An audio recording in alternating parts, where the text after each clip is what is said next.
Hey, how's it going out there, guys? Welcome to the show. Got a great one lined up for you today. Part 3, the Creator versus Atheism. As usual, if you'd like to support this channel, there's PayPal and Patreon links in the info box below. We got somewhat of a panel on here. All the principals, except a couple. Nathan Oakley, sir, how are you doing? Very well indeed. Pleasure to be here. Welcome to BALLBUSTERS if you're watching this live. Chocolate saying, you, sir. Hello. Be here, buddy. Good to be here to everybody. I said good to be here. What's up to everybody? Oh, I got you. You need to enunciate. Yeah. All right, sir. I will when I need to. Yeah, you will when you need to enunciate. I got you. Arwen, sir. Yep. Hey, hello. How's it going out there in Holland, man? Oh, it's a revolution. No, it's actually just kind of a cabinet crisis, and that's it. It was a kind of a letdown. It wasn't that revolutionary. It wasn't because of the COVID measures and everybody was getting sick of it. It was just some tax situation going and whatever. Watch my show, Flat Earth Early Bird. Hey, that's at the end of it. Channel shout-outs, channel promotions are at the end of the show, not at the beginning. Hey. Oh, and sneaking them in. Yeah, and I had a pretty good show today, so. But, yeah. What's today's show about? What's cooking? Yeah, didn't you hear when I announced it? Oh, maybe you didn't. Okay, so this is part 3. I was listening to the intro.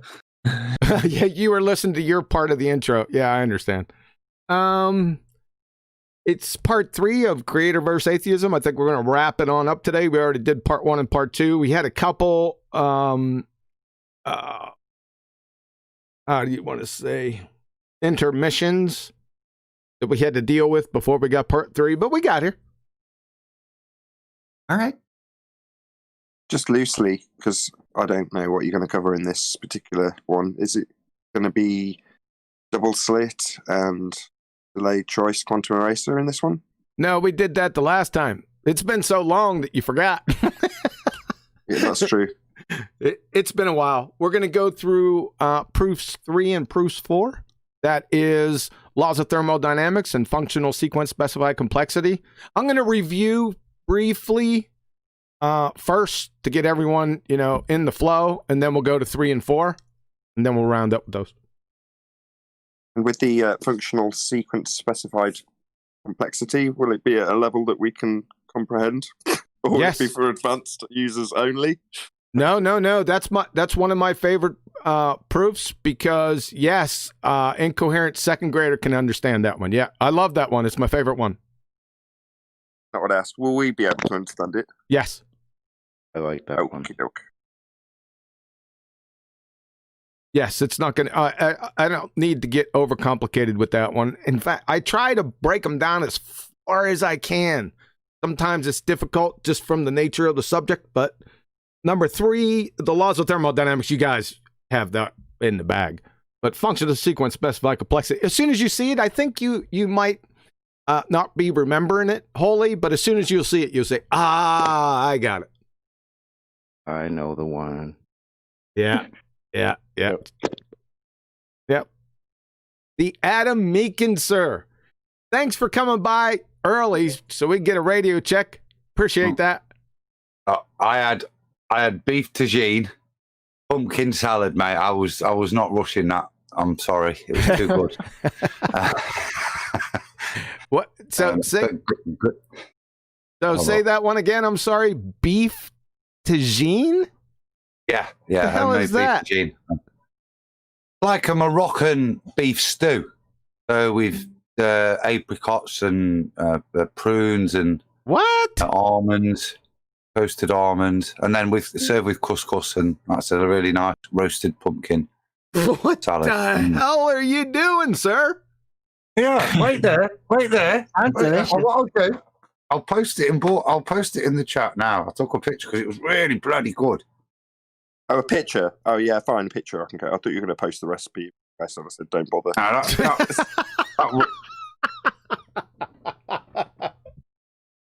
It's beef and potatoes. That's what he's had. Moroccan beef, Moroccan beef and potatoes. Yeah. Oh, that looks really There you nice. go. How am I going to do this? How am I going to show this? See, I was trying to get Normally through the 10th show man. without thinking about food. Oh, Adam. This will kill you. Wait till you see this. Honestly, you'll see why I didn't rush. I've not put the couscous in because that's just. Where did you post it? Hold on a second. Go ahead. Speak amongst yourself. I'm going to try to get it and show the audience because they ain't seeing it. It deserves to be seen. It was that good. All right. This stuff goes over really well on Facebook. I love this sort of stuff. I posted the link to the picture directly in the YouTube chat. This is what supposedly normal people do, like take pictures of food and send it to each other, as opposed to us crazies who argue about thermodynamics and shit, you know? Well, this was it, right? Back when I was a rep, I remember going up Taipei 101 when it was the tallest building in the world, and I blagged access to the roof. I'm out there, I'm on the roof, right? Fantastic. I filmed it, and the rails, there was a really high wind, which is why tourists weren't allowed out there, but I blagged my way on. And you could hear them resonating, and they're making this really high-pitched noise as the wind whipped through them. You could see forever. Amazing. You were looking over skyscrapers, and I took pictures, did a video, put it on Facebook for about 1 or 2 thumbs up. You know, next post down will be, check out my cooked breakfast. 200 thumbs up, 500 shares. People aren't interested in interesting stuff on Facebook, but they are definitely in what you've had for dinner. I got it. 1 second. Here we go. And by the way, there is a God. For everyone who wants to see the couscous and Moroccan beef, there is a God. Just thought I'd throw that in there. Well, when I finished eating, I thought the same thing. That's a very loose segue. Beautiful. Go ahead. Go ahead and you could describe it a little bit, Adam, since everyone's seeing it out there in YouTube land. Go ahead. On the left is the beef tagine, as described, with I think that's a little bit of fresh coriander and toasted chopped almonds. And then on the right, you got the salad that's got toasted pine nuts and roasted onions and peppers and chopped herbs and there's big roasted pepper thing. Oh, yeah. Lovely. Thanks, Adam. Thanks. Well, that's it. Now we've proven God. We can just do channel shout-outs. And that's it, right? Jobs are good. We can wrap it up. Bob's your uncle. We're good. We can't do that, though. 1 second. See what we got going on. That does look good, Adam, although your description of it wasn't too appetizing. Well, I'll wait for Tam's appraisal on that. Yeah, I'm not into the prune. What did you go ahead with the beef dish one more time and go slowly and I'll stop you? So these just like little chopped up bits of prune and apricot in there. They just add a little bit of sweetness. Wrong. Like pineapple on pizza. Citation. Citation.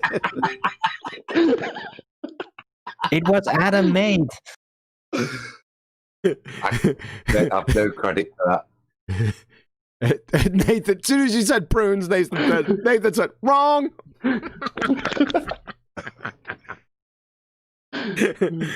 Like right or wrong is even the subject. So what's it called again? Beef tagine. So how do you spell that? I don't know. It's Moroccan. Tagine, like tagine. Tagine. I-N-E? Yeah, that's what, yeah. I suppose. I don't know. You're the one cooking it. T-A-G. Oh, well, it comes up both on Google. T-A-G. I-N-E. What's that you say, Paula? No, don't worry. I'll edit all this out when it goes on my channel. Don't worry about it. Yeah. Oh, sorry. Was I off mute? I was just talking to my wife. Yeah, sure. It's a good job you weren't there when we were talking about the breeds of Romanian dog, Nathan. That's very on topic. Very, very on topic. Well, everyone seemed a bit uppity, but everyone's going a little bit slow now. That's okay. Anything new this week? Yeah, or the past couple weeks? I'm sorry. Everyone's had their credit card bill from Christmas, right? Yeah, that's a good point. It didn't even strike me to bring it up, but you're correct.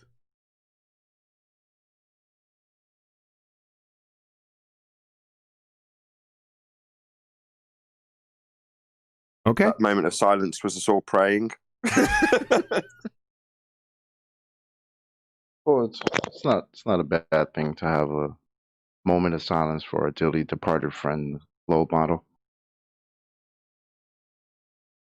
I don't see anything wrong with that. I don't either. Well, as we're on the subject, I was thinking about this the other day. What was the sort of state of affairs running up to the Black Swan and post Black Swan? And 2018, I'm going to say we were well into the thick of the argument. And then 2019, everything was kind of cementing into a winning position. But then 1st Jan 2020, we were actually on a properly winning path. And then as of 1st Jan 2021, I'd say we've won. There isn't really a necessity to drag out now whether or not they'll understand it. There's a percentage, doesn't matter how small, that understand the Black Swan argument enough to keep them well away from the debate anymore, because we've won. So we were winning in 2020, 2021, as far as I'm concerned. The argument in terms of the nature of the globe Earth being a thing is done and dusted. We've won. I don't know if you'd all agree. Winning in 2020, won in 21. No, we won in 2020.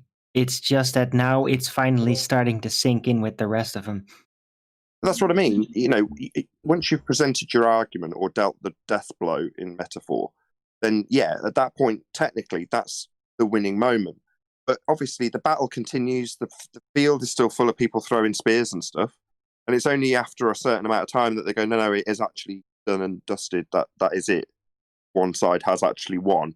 But at the moment that the king's head comes off, not everyone around you realizes it. That was the situation in 2020. We were winning. I like a metaphor, and I know we like Matrix, and to me, it's a bit now like the end of the first film. We've got up and gone, no, there is no R. And now Smith's throwing everything he can, and he's just easy. Whatever they've got, I can bat it away with one arm. That's perfect. You know what I mean? We're dodging bullets. That's perfect. We're dodging bullets.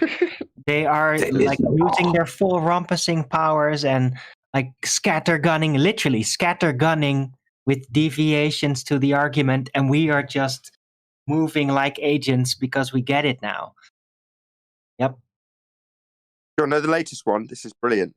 It's a throwback to 2019. So I'm sure you will be acutely aware that we made the argument, admittedly at first tongue-in-cheek, that our model was Google Earth. Now, the reason for that being presented in a tongue-in-cheek manner, which is to say that Google Earth, which presents itself as a sphere when you first open it, is a flat Earth map. Well, the reason it was presented that way was because there's no drop. Well, now, on more than one occasion, I've had people who has had this argument in the last couple of weeks or last week presented the argument regards to there being no drop, that being a measurement, shows no curvature. And they give a similar response to Earth spinning and the Black Swan, which is to say, nobody claims there should be any drop.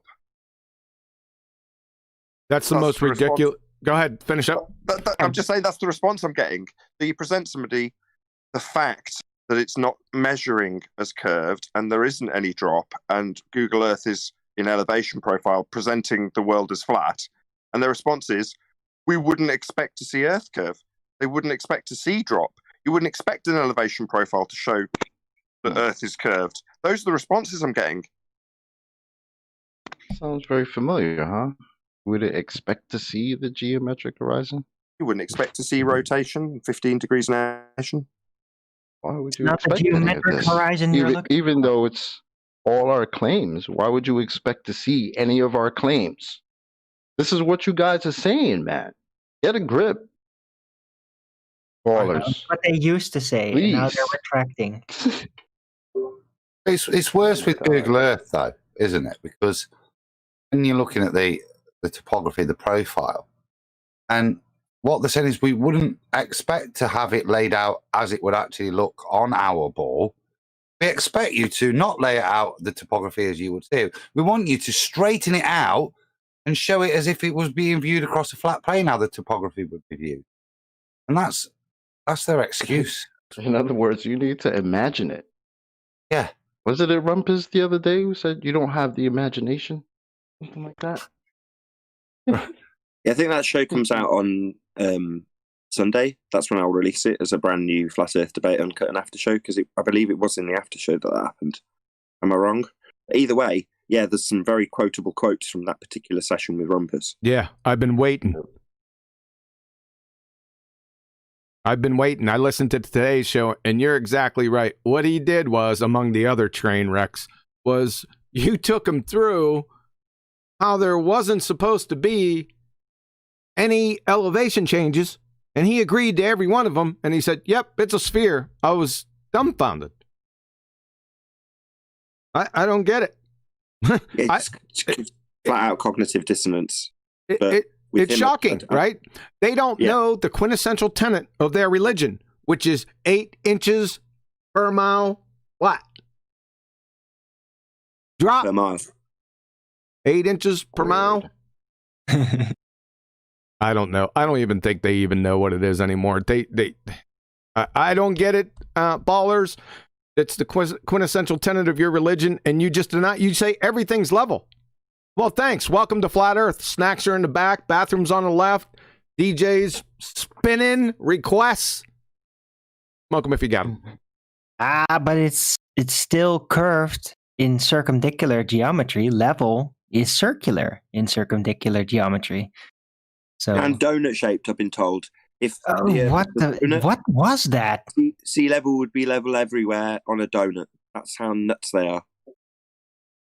That was the point. What was that? In regards to Google, Arwin, if in their model, their world, level is curved, then to do the topography on Google Earth, that bottom x-axis should be actually representative of the curve of the Earth, shouldn't it? It should incorporate the drop, because that thing, if there is a curve, that mountain shouldn't be placed, that's 20 miles away, shouldn't be placed on a perpendicular line, should it? It should be placed at an angle based on the rate of curvature of R. That's on their graph. If they were going to show the topography, that's how it should be shown on a ball, but they don't. That's what I was saying earlier. It's level straight, If it was, then why don't you show a straight level curve on your topography maps, which would, in their world, be representative of the reality of what you're looking out on? Precisely. If it's curved and it drops away from you at 8 inches per mile squared, then that's how it would measure. There's no ifs, buts, or maybes about it. It would fall away from you. Now, as you look over the land, and they used to compare it to Earth curve mathematics, that's precisely what they'd assert. Stuff in the distance has fallen away from you at 8 inches per mile squared. And then you go, okay, well, let's lay that out on a map and look at the ground away from you with an elevation profile. And that's what you're talking about, the ground dropping away from you. And it isn't. So it's not representative of a sphere Earth, because we're not on a sphere Earth. Now, this is application that gets used professionally to build stuff. Paid application. Plenty of examples. Just Google or YouTube search it, and you'll find plenty of examples of professionals using the pro version of Google Earth to build stuff. Well, if it wasn't accurate, then they'd have major problems. But what do they show? Well, they show it as it is, so that they can accurately represent the stuff that people are going to build on, and that's flat. So they're sticking to the really is level, but leaving open globe zealot interpretation based on terrestrial refraction. Is that right? Well, no, based on the cartoon. When you zoom out, when you're not taking measurements, let's see it as a whole. Well, suddenly the ground is curved. If you looked at the part of the land that you had just measured out, say you take a 100-mile stretch and you make an elevation profile and you look at it, and there's hardly any difference. For me, I'm 250 meters above sea level here, right in the center of the country. It's nothing. Well, you lay out your 100-mile stretch and you look at your elevation profile, it shows it flat, and then you remove that from the screen, zoom right out so you've got it represented as the cartoon ball, and then you scroll that particular position that you'd measured out flat with an elevation profile to the top edge of their cartoon ball. And what do you know? That particular piece of land that you've just measured completely flat shows itself bending around a sphere. Well, it's never going to measure that way, but they can show it pictorially in their cartoon. But then when it comes down to the brass tacks of actually using the ground that you're standing on, it's flat. And that's...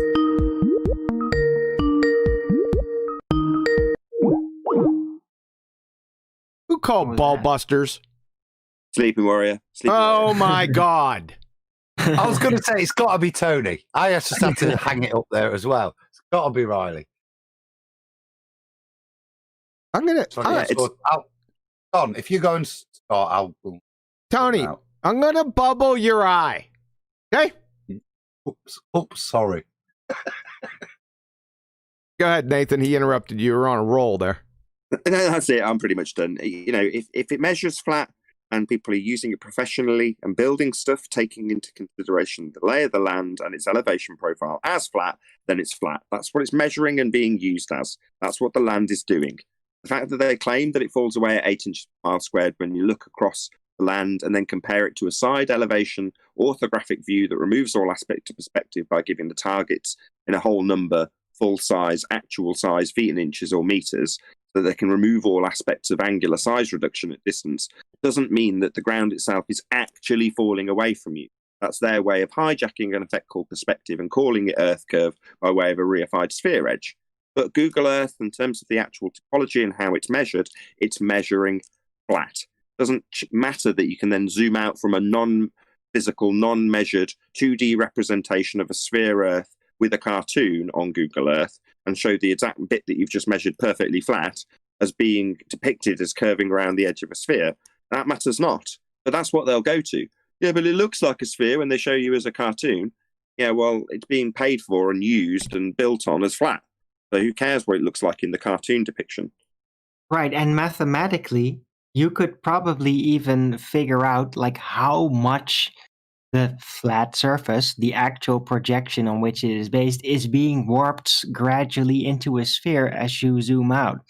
So there's probably even like a percentage sphere from original, like a slider you could figure out with that. So it's, yeah, when you zoom in, it's flat, just like the real world. Just like they do in the movies. At ground level, it's all as it actually is because that's how things look. And if it was different, spherical based, everybody would see there's something off. Like, what is this weird mini planet or something? It's weird.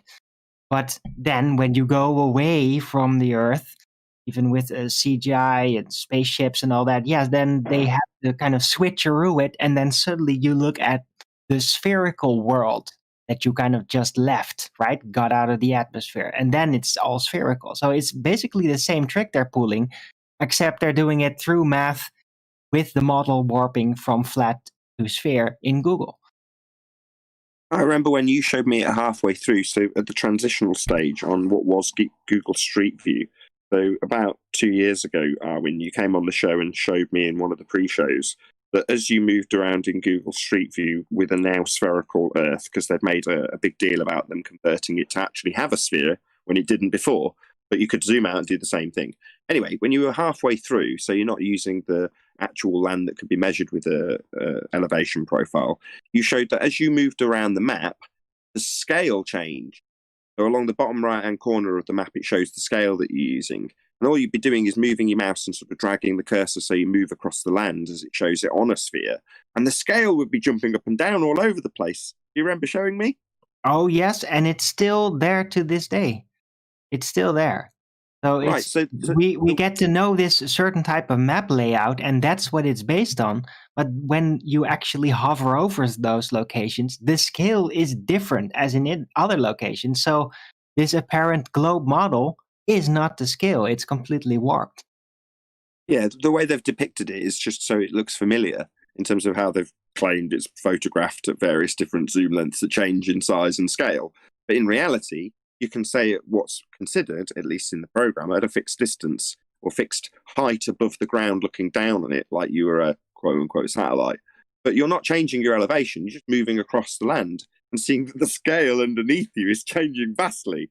So what you could see as about 100 miles suddenly changed to, no, you're only seeing 50 miles. Then you move a bit further and no, now you're actually seeing 300 miles. But what you're seeing on the picture doesn't change. It just represents how it's wrapped around a sphere in Google Earth. Can I summarize our position? Oh, geez, who's that? Brian? Yeah, that was me. Sorry. Oh, wow. Can I just point something out while Huey attends to that? So just before the show started, I set up a load of limiters and compressors and gain modifiers on the show. So now Huey's a bit more sensitive to it. I love it. But yeah, and it's always like for ballbusters, you know, the ones that don't call in the middle of the show, it's kind of a good idea to come before the show so I can do radio checks so you don't kill my audience. Just FYI. Now, like I was saying, can I summarize the Baltards position if you guys don't mind? Yeah, go ahead. We live on a sphere without curves. That's it. Yes. Yeah. It's the flat sphere. I predicted it with my very first live hangout. The flat sphere. I guess that's it. That's what it is. No. Well, there is a rebuttal. You don't understand. Rebuttal is you don't understand. Level means curved. Yeah, that's an oxymoron. That's worse than achromatic rainbows, military intelligence, and married bachelors. Those two, that doesn't work. Oh, so address the second bit and ignore the first bit then. You just ignored the first part. Yeah, that's just communist mind control, dude. Wait a second, Chocolate was rumpusing you. Go ahead, Chocolate. You missed the first part of my rebuttal. Yes, I did. Go ahead, Nathan. Sorry. You don't understand? Oh, you mean I don't understand that level is flat and horizontal and curved is the antithesis of that, of those? Yeah, that's correct. You don't understand. Level is curved. I just told you that, and you've just said something different. Yeah. So let's define level. Having no part higher than another. Level. That's what the definition of it is. Makes sense. Do curves have parts higher than the other? Or other parts? Yeah, that would imply not in a elevation, perpendicular sense. That would imply elevation, and elevation is something that you would expect to see curving. That's something I've actually heard from a baller. Just repeating it. Yeah, you heard it this morning. Well, it was a tape version. You heard it again this morning. I listened to that this morning, by the way. Well, thank you for your support. Subscribe today, Nathan Oakley. Yeah, the ballers never like to reconcile that you might actually approach what the Earth and the ball in a Euclidean sense. They always like to think in circumdicular things. So yeah, in circumdicular geometry, level can mean curved. You know, that's what they like to stick to that option, so they can keep things spherical. Yeah, but you can't. QE is right, even though I jest. It is actually an oxymoron. They are the antithesis of one another. What's happening now is the Joe Coffey and Betty Breadmaker are getting a hold of these things, and they're listening to these ballers. Listen, the noose and the vice is slowly, I shouldn't say slowly, it is getting tighter and tighter, right? And just to let everyone know, I've reached the top 50 boneheaded comments that ballers ever made. I'm at top 50. I'm going to publish them. I might publish them after the show's over. I don't know. But I got the top 50, and I'll tell you what. If an incoherent second grader would listen to you guys, they'd just roll their eyes, laugh out loud, and walk away. That's how bad this is. Get ready. Is there any chance? I'm not finished, but who got the last slot, John? That's what I was going to ask. I was going to say the one that completed the list. That was exactly what I was going to ask. It was retroactive. It was soundly. Oh, what was the quote? You don't know what you're talking about. You know how to measure an elliptoid. The elliptoid. The elliptoid made the list. Yes, it did. Excellent. All right, so we're here because of the reason why that these fanatical religious zealots are claiming that we're living on a spinning ball space monkey religion, because they're religious. And what I'm going to get into today is one of the reasons why they try to stick to it.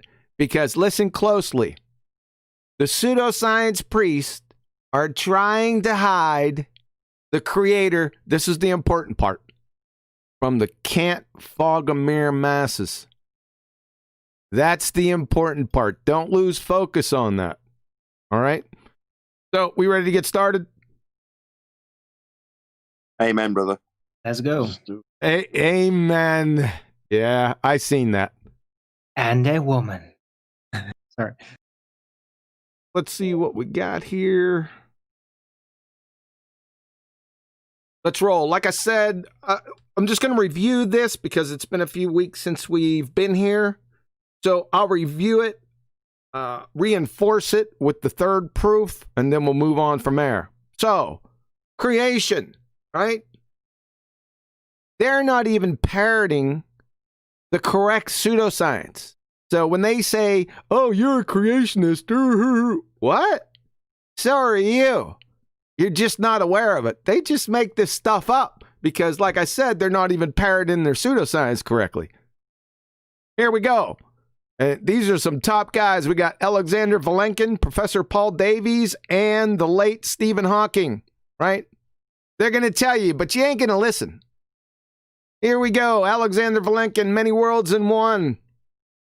It is said that an argument is what convinces reasonable men, and a proof is what takes convince even an unreasonable man. With the proof now in place, cosmologists can no longer hide behind the possibility of a past eternal universe. There is no escape. They have to face the problem of a cosmic beginning. That's the key word, beginning. The universe began, and they know it with 100% absolute certainty. Now, Professor Vilenkin didn't say anything about how they know. He just said there is no escape. He was pretty emphatic with this statement, don't you think? I wonder why. Let's get Professor Paul Davies. The big questions in the beginning. The universe can't have existed forever. We know there must have been an absolute beginning a finite time ago. Again, quite emphatic, right? They're usually not this emphatic. They're usually not too sure. But this is coming across the screen as they know this is absolute fact. And again, in this situation, Paul Davies doesn't go into the reason why they know or how they know, right? We'll leave that to Stephen Hawking. From the beginning of time, this argument about whether or not the universe had a beginning persisted into the 19th and 20th centuries. It was conducted mainly on the basis of theology and philosophy, with little consideration of observational evidence. This may have been reasonable given the notoriously unreliable character of cosmological observations until fairly recently. The cosmologist Sir Arthur Eddington once said, "Don't worry if your theory doesn't agree with the observations because they're probably wrong. But if your theory disagrees with the second law of thermodynamics, it is in bad trouble." In fact, the theory that the universe has existed forever is in serious difficulty, red train wrecked, with the second law of thermodynamics. The second law states that disorder always increases with time, like the argument about human progress. It indicates that there, what? Must have been a beginning. Must. That's why they're so confident, because they got the second and first laws behind them, mainly the second law. And let's be accurate because Sir Arthur Eddington didn't actually say, don't worry. He didn't put it as light as this. Let's take a look at what he actually said. Sir Arthur Eddington, Nature of the Physical World. If your theory is found to be against the second law of thermodynamics, I can give you no hope. There is nothing for you, your theory, but to collapse in the deepest humiliation. Right? That's what he actually said. You're finished. If you don't think you're a creationist, you're done. Right? You're not parroting your pseudoscientists correctly. You're just making stuff up. And you're busted. So like I said, everyone must be a creationist. The only question is who or what caused it. See, that's the question. That's it right there. So everyone's a creationist. This is the outstanding question. Right? That's what we're answering today and the previous weeks. There are only two possible answers. That is ontological primitives to that question. Only two worldviews that can account or can be held to account for how we, that is the universe and us, are here. Nature or matter, that's unguided, or intelligent agency, God guided. There is no third option. Only two choices, folks. From George Wald, Nobel laureate, medicine and physiology, listen closely. The reasonable view was to believe in spontaneous generation. The only alternative to believe in a single primary act of supernatural creation. There is no third position. So let's just break this down for you. One, the reasonable view was to believe in spontaneous generation. That is nature creating itself from nothing. That's nature unguided. The only alternative, a single primary act of supernatural creation, God guided. There is no third position. Ergo, it's a true dichotomy, and there she is right there for you. That can't offer a third choice. If you outright refute, rule out one of those choices, then based on the laws of logic, the disjunctive syllogism, you ipso facto must believe the other. It's absolute fact. Like I said, disjunctive syllogism, a logical argument of the form that if there are only two possibilities, like I just showed you, and one of them is ruled out, then guess what? The other, therefore, must be true. There it is, folks. Natural phenomena, that's what atheism or philosophical naturalism and realism dictate, or intelligent design, theism, idealism. That's it. That's your only two choices. Choose wisely. I'm going to stop right here because this is the basis, this is the hard rock foundation of everything that follows. Right? Any questions or comments about this? That's the ontological primitives, right? And you can't have any other third choice before anybody in his smart house in the chat. So, what about this third choice? I remember before I was a flat earther getting into looking at, I think then it was called intelligent design, and Stein's video. And there's a point where he's interviewing Dawkins, and he's got him by the short and curlies even at this point. And Dawkins is this. I wouldn't have described it as the ontological primitive choice there, but he's got him. And basically, Dawkins's retort to that is to say, yeah, well, I accept that, human DNA must have been programmed. But it must have been aliens who brought it to us. Might as well say God.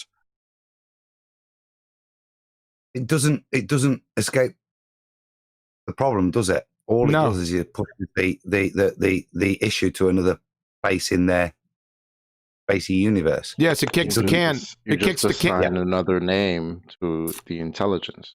Still have the same things. Either intelligent design. The alternative is spontaneous generation on another planet, which is still just as absurd. It's opening the gates for an infinite regress fallacy before, and he's also kicking the can down the road. What was it you were saying, QE? Sorry.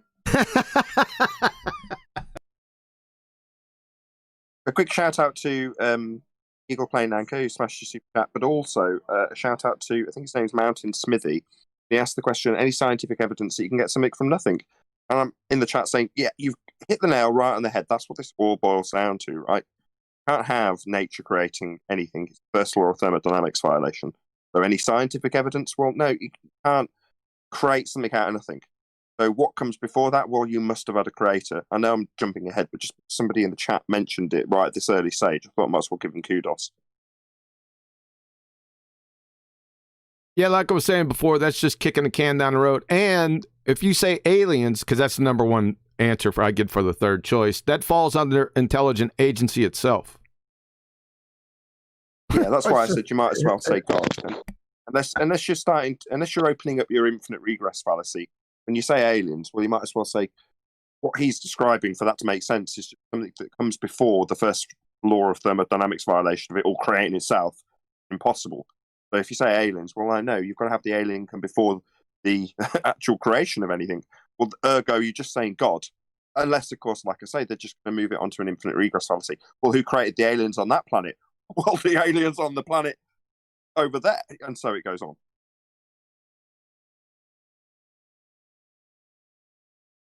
Yes, sir. Just kicking the can down the road. I always like that one. Did anyone hear any other third or fourth choices? That it supposedly always has been there. Remember that? Oh, that it's always been here. Yeah, but that's cooked. We're going to get into that right now. Not right now, but here in a couple seconds. And Blanken, Paul Davies, and Hawkins already destroyed that with the second law of thermodynamics.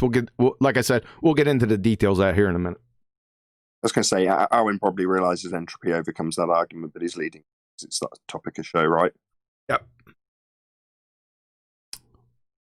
Just one of these things that I've picked up on, and people trying to pose some alternative view, and this one did kind of stand out. I think it's Preskimo hang on to that at some point, and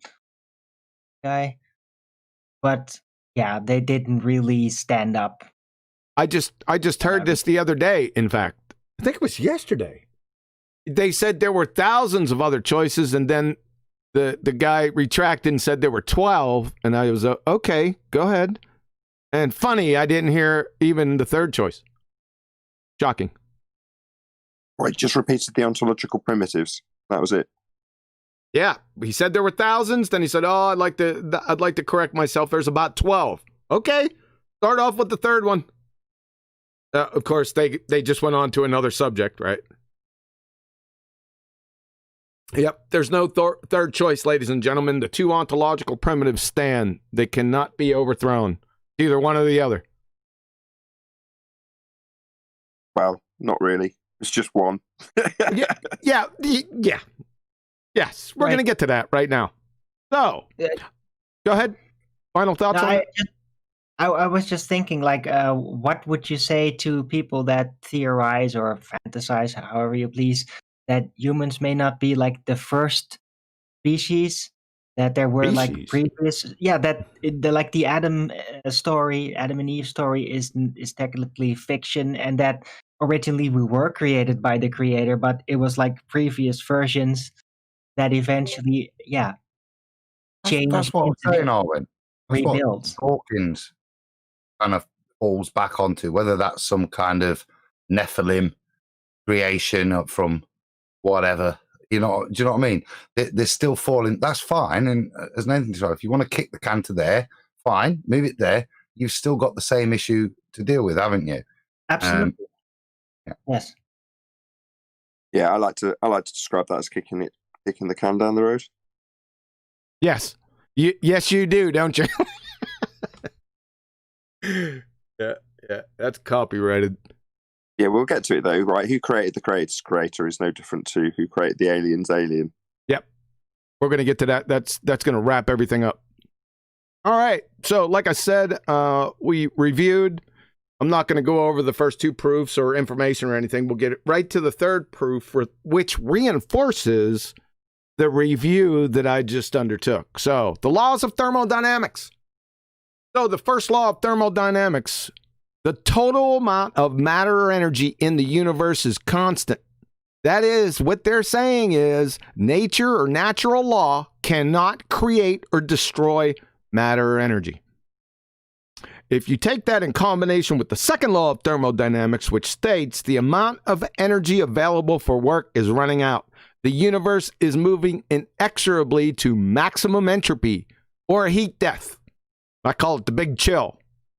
So, taking those two statements into account, you can simply deduce if the total amount of matter or energy is constant and the amount of usable energy is decreasing, then the universe will end. Like I said, the heat death or the big chill of the universe. Ergo, it had a beginning and not the Big Bang pseudoscience train wreck.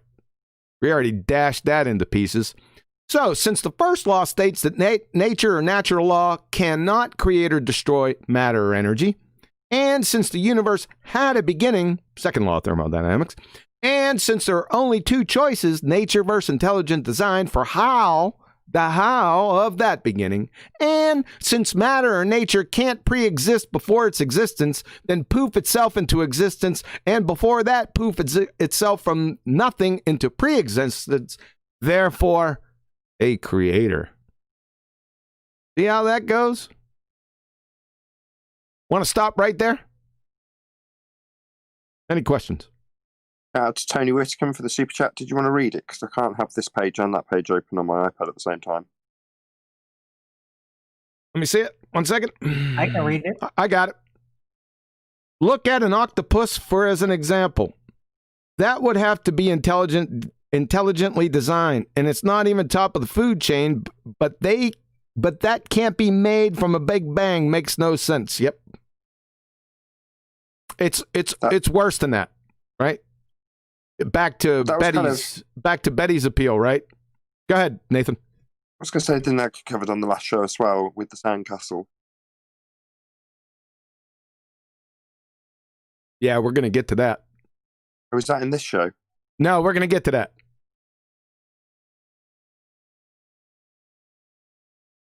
Yeah, it's like I said, Tony. It's much worse than that. You're correct, but like I said, Betty used to say, "Get your own dirt," and there's a reason for that, right? It's a quantum mechanical reason because they can't have matter. Goes back to the second proof without a knower of the which path information. So it's much worse than portrayed than that octopus. That's for sure. But you are correct. Told the full joke. If Betty's not here, it suddenly falls on my shoulders to actually put this joke out. Yes, there it does. Joke. Yes. Fine. Okay, so God and man having a little quarrel, and man says to God, "I don't need you. We can create life all on our own. We are easily advanced enough to achieve life without your assistance." And God says, "Okay, have at it." Yeah, you do. So man starts to gather up a pile of dirt, and God goes, "Whoa, whoa, whoa, whoa, whoa. Get your own dirt." Exactly. It's quite profound, and it's 100% accurate. No hyperbole in that whatsoever. Because you can't have dirt, you can't have matter without first having the necessary antecedent, a knower. Simple as that. That's experimentally validated, by the way. That's science. So we're going to get into that right now. So let's summarize. If you okay, go ahead, Adam. I was going to say, even if you gave him the dirt, right, it would still be incumbent upon man to write his own program, not just steal the program that's already been done. Just hijack how DNA fits together, which has already been pre-programmed. You need your own program, and if you're going to give him dirt, at least, you wouldn't be allowed to hijack the programming as well. Oh, this is brilliant, because this can convert into a matrix analogy.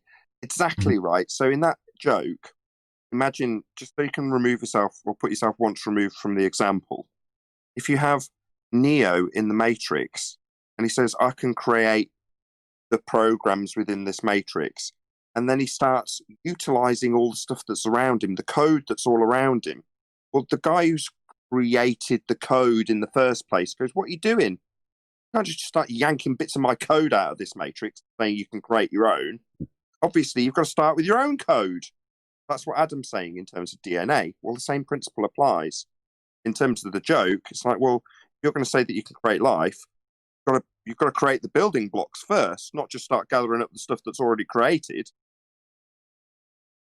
Right, and who arranged all matter to function like it does in the first place? You know, because I see that as a design on its own, like how things arrange themselves, how chemistry works, how everything works, and the balance in the realm. That is pre-designed. It's designed to work that way. Exactly. So a designer would be required, because nature isn't going to poof this stuff into existence of its own volition. That's the first law of thermodynamics violation. Well, even if it was designed to cause nature to create that into existence, then nature was designed to create it into existence as a program. Yeah, your infinite regress fallacy ain't going to fly. No, it's just got to have a creator at the beginning. Well, it did. No, but I'm saying, like, even if there was some kind of self-creation, that would have been part of the design of some original entity. Yeah, but that self-creation, as you're terming it, to be paradoxical, isn't true, because it's not self-creating. In other words, if you create a program to create a pattern of its own volition, it hasn't. You've created it to create the pattern. Right, but that was also my point. I'm just saying more like manifesting. It would come into being. Things come into being because nature has been designed and arranged for that to be able to be possible. No, you're thinking of no. You're thinking of reproduction as opposed to production. Yeah, no, I think we're reasoning on different levels here, because I do agree with the ontological primitive. It's just, it always fascinated me that potentially maybe things can kind of like sort of come in existence as part of some design that we don't completely understand about how the system works. But if it would have been designed that way for that to arrive. Well, then we're in agreement. Yes. Did you say ha? Nice. Yes, I did. All right. Ready to roll? Do it. Yep. So to summarize thus far, number 1, the universe had a beginning. Number 2, the universe is made of matter. Number 3, matter is the consequent, a knower is the necessary antecedent. See quantum mechanics, the first law and second law of thermodynamics just above. 4, therefore a creator. It's very simple. P.S. Philosophical naturalism, realism, aka atheism, is pummeled and eviscerated. Your only other choice, atheists. You guys, you must assert that matter pre-existed before it existed, then poofed itself into existence. Before that, it poofed itself from nothing into pre-existence. That is a train wreck of a dumpster fire that is barely able to encapsulate in language. So, that dumpster fire, you see this?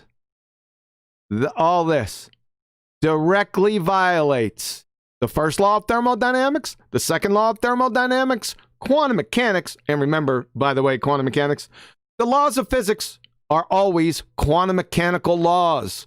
You don't have separate laws for big and small things, folks. Chair, professor of physics at Yale. It's just that simple. And once physics goes down, right? Once you violate that, then everything else beneath it goes down. That's chemistry, biochemistry, that they fall under physics. You clowns. I heard somebody the other day say, well, he isn't a physicist, he's a chemist. Chemistry, biochemistry, biology all follow the laws of physics. The laws of physics, and physics is the mother. Unbelievable, Dunning-Kruger. Number 5, the laws of information go. And number 6, ground squirrel level common sense vaporizes. Now, isn't this dumpster fire not only belief without evidence, but belief in the face of contradicting evidence? The best part, creationists, i.e., you know who I'm talking about, Christians, are called what? What are we called, right? Science deniers. So Christians are called science deniers when atheists directly violate the first law, second laws of thermodynamics, quantum mechanics, that's all of physics, all of chemistry and biochemistry. Yep. Makes sense to me. Let's go on a little sidebar. Religion versus science, or religion or faith versus science. This is old bait and switch, right?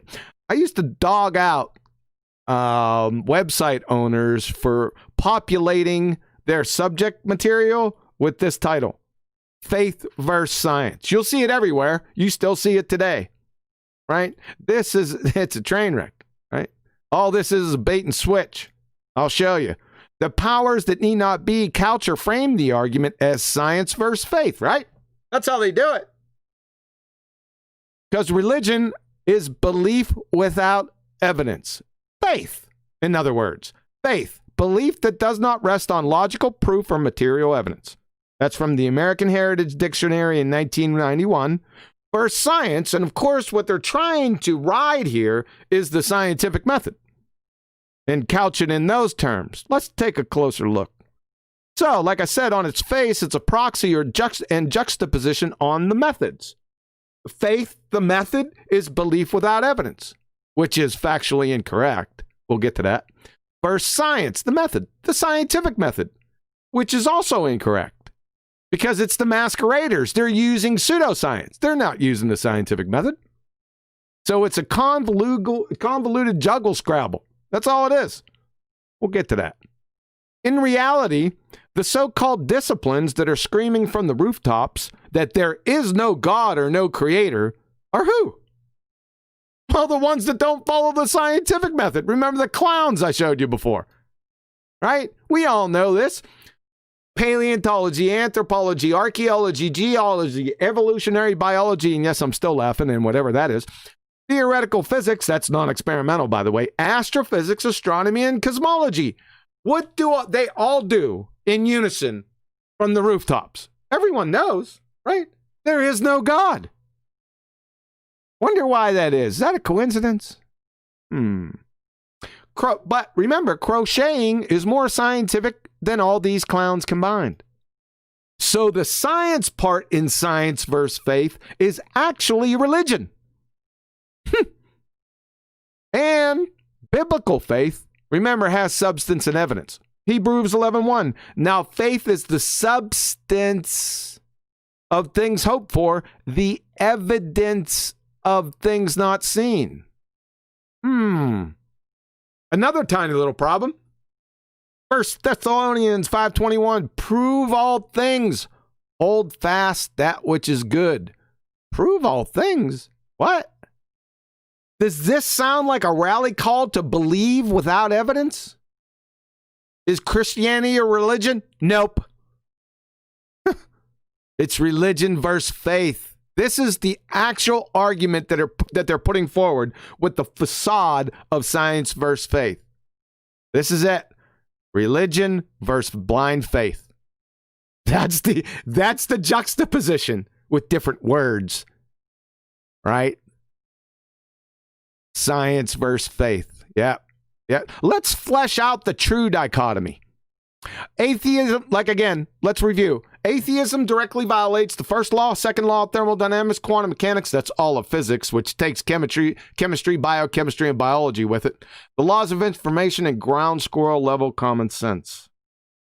And again, isn't this dumpster fire not only belief without evidence, but belief in the face of contradicting evidence? So that's another layer on top. So that's religion. This over here is woefully blind, fanatical religious zealotry. That's the difference. That's what they are. Willfully blind, fanatical religious zealots. And they rail at religion. The irony. Who fell for the false dichotomy, science versus faith? So in reality, the true, actual argument is this. Scientifically falsified fanatical religion, that's pseudoscience, versus intelligent agency, God. That's the argument. That's what all the sites need to topic their subtopics with. Not science versus faith. Scientifically falsified fanatical religion, pseudoscience versus intelligent agency, God. I hope that helps a lot of people. Questions, comments on this one? Yes. I think that in a way, atheism really is just the know you religion, because everything that it says about the opponents, in this case, theists, is just a projection. Like they are exactly doing what they accuse the opponent of, and like I think that this trick has also migrated on into all kinds of systems, fortunately, and society suffers from that systematic application of just doing something and then accusing your opponents of what you're doing. And yeah, atheism definitely partakes in that. It's much worse. Ask an atheist to define atheism. I think I was got a point though, where you're describing it as a bait and switch, Arwin, saying a lot of the things that are being accused of the opponent are actually things that they're doing themselves, making it a projection. I mean, you're right. It is also a bait and switch in the aspect that they've taken something that is claimed to be scientific and put it as the opponent to a faith basis, when in reality, their claim of having the science as the base isn't true in the first instance. Because what they're actually going to be giving you isn't science, it's pseudoscience.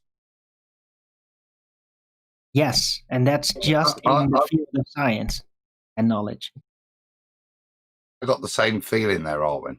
John was going through that. It reminded me of the edge. You know what I mean? Don't talk about the edge because that's their issue.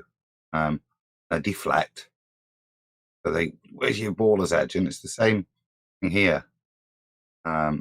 It's a reflection where if they apply the same standard to themselves, it highlights how incorrect they are.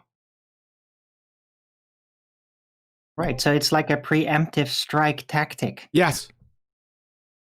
Exactly. Like yeah. with the edge. Just like with the edge. Attack us. Whoa, you'll fall off your edge. Well, your edge is reified. You get me?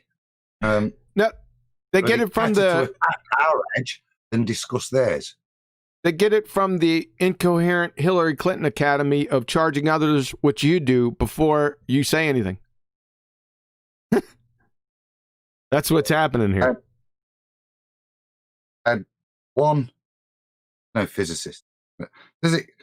One quiet admission, based on the beginning of that, to highlight the point there. Physics is the study of the natural world, of which chemistry is a subdivision of that. Yeah, thanks, Adam. That I had a comment I was listening, because that's what I do, is listen to numpties, right? And they said somebody provided a citation for I think, was it the second law? I think it was the first law of thermodynamics. You know what? I can't remember. It doesn't matter. And they said, well, that gentleman, he's a PhD chemist. What is he talking about physics for? I couldn't believe it. You just bashed your face, right? You bashed yourself in the face with a spade shovel and don't even realize, and then laugh about it. I couldn't believe it. But no, you know what? I shouldn't be surprised. They're numpties. Dunning-Kruger, one each. Epistemology from Wiki. You just don't realize how stupid a statement that was, sir. I hope you're listening. I remember getting schooled on that as like a 17-year-old because I hated physics. I went to do A-levels and I did it for a year and then changed to psychology. I remember saying I hate physics. I love chemistry. And that's when I got that schooling at that age.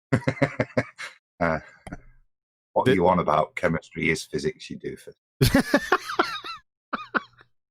Did they say doofus? No, it was probably something a lot sharper and not for family hearing back in them days. Yeah, I'd imagine so. It's a really... allowed to be honest with you back then. Yes. A very good point. We should do a show on that. All right. Any other comments with the bait and switch? Everyone sees it? Let's go. All right. My favorite proof. It's always been my favorite. Did I make this one first? No, I made this one second, way, way back in the day. Right. I love it for its simplicity. It sounds like it's going to be a handful, but it's actually not. So number 4, functional sequence specified complexity. The hallmarks reveal intent, purpose, planning, choice, interlinked systems, often with contingency, contrived, without deterministic law-like necessity. There are 3 types of complexity. Number 1, random sequence complexity, ordered sequence complexity, and functional sequence specified complexity. If you listen to these arguments, right, everyone will talk about complexity and how complexity how it can arise. No. You have to get hyper specific in what type of complexity you're talking about. If I hear somebody say complexity and they don't break them down like this, there's a rooster in the hen house. Whoever's speaking, he's getting ready to railroad you. So just get ready. Okay? I love it when they do to me. They do this to me. They bring up complexity. It usually only ever happens once. Because they feel the wrath of Khan. So, let's identify what these look like. Random sequence complexity is just like how it sounds, right? It's an aftermath of a tornado. Ordered sequence complexity, again, is just like how it sounds. Crystals, snowflakes, sand dunes, fractals are examples of ordered sequence complexity, as opposed to functional sequence specified complexity. It puts the lotion in the basket, sandcastles, the genetic code, barbecue grills, Indy cars, hyper nanotech machines and robots, kinesin, ATP synthase, flagellum, cilia, ad nauseum, and others ad nauseum, right? So this is very easy to discern and differentiate between the 3 types. So RSC, random sequence, and ordered sequence complexity is a nature construct, whereas FSC is an intelligent design construct. The difference between this, and this. You see the dichotomy. You see the differences here. Yeah? Should be driving that home. This is functional sequence specified complexity, right? A single primitive cell, the most primitive cell that you could come up with in biology. It dwarfs this sandcastle's functional sequence complexity by exponential magnitudes. To make it perfectly clear. So, random sequence complexity mixed with ordered sequence complexity versus functional sequence specified complexity. Very easy to tell the difference, right? Let's go with the origin of life, one of the grand poobahs, Leslie Orgel. He is the father of origin of life research. Back in 1973, listen to what he says. In brief, living organisms are distinguished, like I just said, by their specified complexity. Thanks, Leslie. You're done. Crystals are usually taken as prototypes of simple, well-specified structures because they consist of a very large number of identical molecules packed together in a uniform way.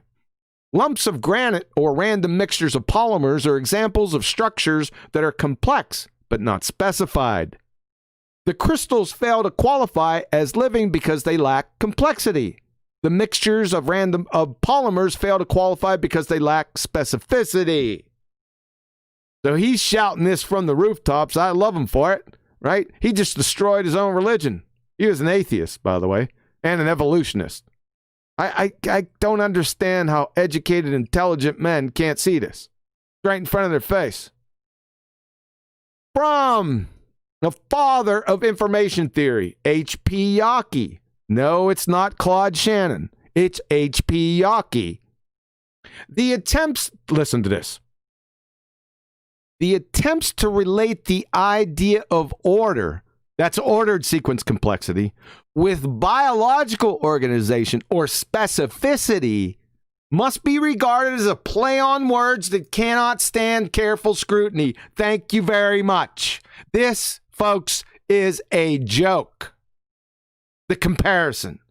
Informational macromolecules can code genetic messages and therefore can carry information because the sequence of the bases or residues is affected very little, if at all, by self-organizing physicochemical factors. It's over. It is OVER, Oscar, Victor, Echo, Romeo. He just distinguished them like I just distinguished the differences above. Ordered sequence complexity or random sequence complexity versus functional sequence complexity. He just did it right here for you himself. Now to Ilya Prigogine, the king of the second law of thermodynamics in current times. Nobel Prize winner from Physics Today. Listen closely. The point is that in a non-isolated, that is in an open system, there exists a possibility for formation of ordered, keyword, low entropy structures at sufficiently low temperatures. This ordering principle is responsible for the appearance of ordered, he says it again, ordered structures, such as crystals, as well as for the phenomena of phase transitions. That's snowflakes, an example of. Listen closely. Unfortunately, this principle, the one he spoke about above, cannot explain the formation of biological structures. Kablooey. Clown shows. Kablooey, it's over. Right? My word. I don't even know why I have to go over this. By the way, no amount of random sequence complexity or ordered sequence complexity or the combination thereof will ever lead to functional sequence specified complexity. Not ever. That sand dune will never make a sandcastle by itself. Not happening. Examples of functional sequence specified complexity. You got two functional proteins here. They're both functional proteins, but there's a big difference. Cholecystokinin is a peptide hormone, like I said, functional protein produced in the mucosal epithelium of the small intestine and stimulates release of digestive enzymes from the pancreas, vital for digestion and absorption. Without it, you die. Albumin, on the other hand, it is also a functional protein. It is only produced by the liver. It consists of a single polypeptide chain of 580 amino acids. Of its many functions, its main function is to maintain intravascular, oncotic, colloidal osmotic pressure. Without it, you die. These are functionally specific, sequentially complex. You cannot interchange them. They are specifically designed for their specific roles and their specific functions. A lot of people have a difficult time with this concept. If you're still having a case of the willful stupids with complexity, remember, when you hear complexity and only complexity, you're about to get railroaded. If you're still having a case of the willful stupids without complexity or mindlessly parroting pseudoscience priests, call or email the SETI Institute, the Search for Extraterrestrial Intelligence, and ask him how they tell the difference between random sequence complexity and ordered sequence complexity and functional sequence specified complexity. They'll tighten your shot group right quick. Information, all of biology, that is life, the genetic code, replication, transcription, translation, all metabolic pathways, all of physics, that's quantum mechanics. Basically, all of reality are the quintessential examples of functional sequence specified complexity. Therefore, simple, a creator. How you like me now? I love that proof. Let's tie up some loose ends. Max Planck, acceptance speech, 1918, Nobel Prize in Physics. Listen closely. As a man who has devoted his whole life to the most clear-headed science, to the study of matter, I can tell you, as a result of my research about atoms, this much. All matter originates and exists only by virtue of a force, which brings the particle of an atom to vibration and holds the most minute solar system of the atom together. We must assume behind this force the existence of a conscious, intelligent mind. This mind is the matrix of all matter. What would happen if Max Planck said that on the nightly news this evening? What would happen to him? What you think? Right? He could never say that. Even though this isn't correct, they weren't sure about that back then. I'll give him a pass with that one. But you see what he's telling you? All these guys knew this back in the day. Quantum mechanics was screaming this. Right? Werner Heisenberg, pioneer quantum mechanics, Nobel Prize in physics. What would happen if he said this on the nightly news today? Listen closely. The first gulp from the glass of natural science will turn you into an atheist. But at the bottom of the glass, God is waiting for you. What? He wouldn't make it out of the building, would he? Ha! Unbelievable. All these guys knew this back in the day. Why don't we know it now? We're so advanced. Why don't we know this now? Why aren't we listening to the fathers that discovered all this stuff? Right? Don't hear much about this, right? Yeah, shocking. Well, there's a reason behind that. So let's tie the last two loose ends. Who created the creator's conundrum? This was authored by Richard Dawkins. He promoted this. What a numpty knucklehead. Well, Richard, he is the creator. The creator can't be created, or else he couldn't be the creator.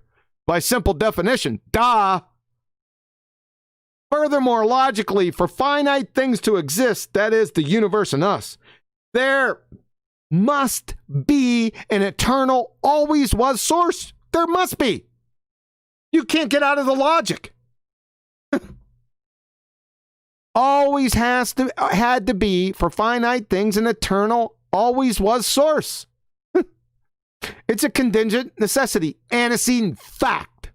See Aristotle, the prime unmoved mover, the first cause. To deny this, you are forced into a logical checkmate, then reduced to introducing an infinite regress fallacy. Right? It's fallacious. Again, nothing can create itself, because that would mean it existed prior to its existence. That's logical seppuku. Also, there can only be one creator. Considering more than one, even for a Planck time, is logical seppuku. Number two, as for the philosophical naturalist or realist or atheist, they believe that the universe created them. So what I do is I turn it on them. I say, who created your creator? The universe. That always gets a few laughs. I get some special names with that one. And finally, like I said, who is the creator? A systematic method. This is exactly what I did back in the day. Exactly. So, since we know from the laws of thermodynamics and quantum mechanics that whoever it is, the creator must be outside of what we call the universe. He's got to be. So, what do? You make a list of every single purported deity and their respective claims on how they or the universe came to be. That's all you got to do. Why? Because these are usually old guys, right? Back in the day, they wouldn't have an understanding of the first and second laws of thermodynamics and how the universe had to begin, must be a beginning. They wouldn't know that. So it's easy to expose any of them to say that the product or the cross of the ones that exclaim that they are the product of the universe, well, they can't be the product of the universe. Or claim that the universe has existed forever, right? They can't do that. Right? They could do it then at their time, but they can't do it in lieu of what we know now because we identify those as pretender clowns. Right? So it's easy. Just go down the list and start crossing them off. Because remember, like we said, if you claim that the universe has existed forever, but Paul Davies and Stephen Hawking and Vilenkin destroyed that. The universe can have existed forever. We know that there must have been an absolute beginning a finite time ago. They're done. They're finished. They were just, how we call that? Talking out their ass. They're busted. Right? They're pretender clowns. So once you do that, well, there's only one of those purported deities left standing. Who's that? Well, that's the Alpha and the Omega, folks. folks. That's Jesus Christ. The largest escrow closing in the history of the universe is at the door. Where do you stand? All glory to him. Questions, comments? I really like the sandcastle. My favourite example, because it's so simple to understand, right? When you show the sand dunes and say, well, no amount of time that passes will ever create this, and then you show a sandcastle. So simple to understand. I knew you'd like. Especially when you contrast it with the sand dune. Like as soon as I saw that, I remember seeing that in that one of your presentations, like 4 years ago or something. As soon as I saw that, I was just like, okay, I understand exactly what he's talking about. And then you say, and a cell is how much more complex than that sandcastle? I can't put it into language. Right. So you stick that in your pipe and smoke it. It's insane.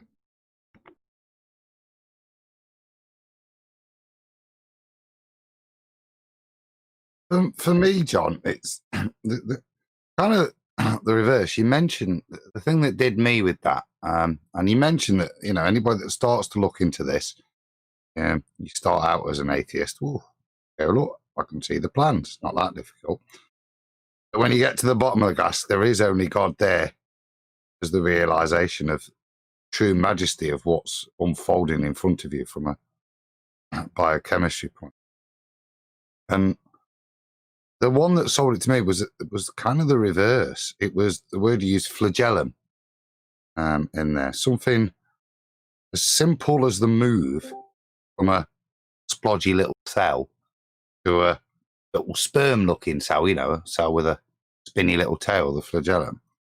And to look at the complexity of what that was, that there was 8 polypeptides there, arranged in a specific way, that then allow this tail to work like a turbine and move. And if you've ever played Simon with just 4 colours, the combinations available there, again with Simon, you're given the 4 colours to create something that is basically a nanotechnology turbine that is also functional and drive.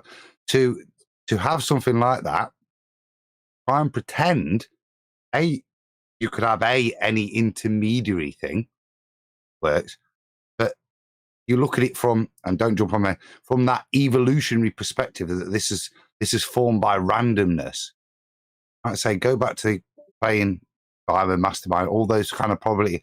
It's just an impossibility mathematically just to get from a single cell to a single cell with a little widgy tail so it can move.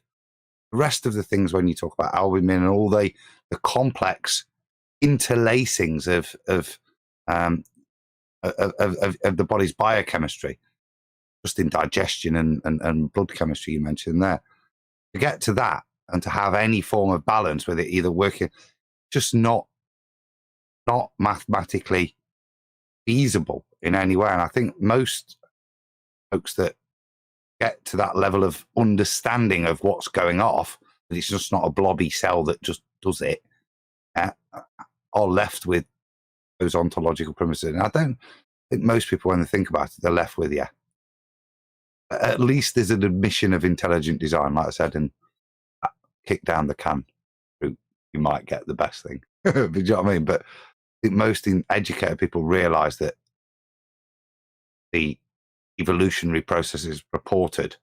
It's that in some way, even if you give him the sand, it still comes from nothing. It's just because of the information. What? Evolution? What's that?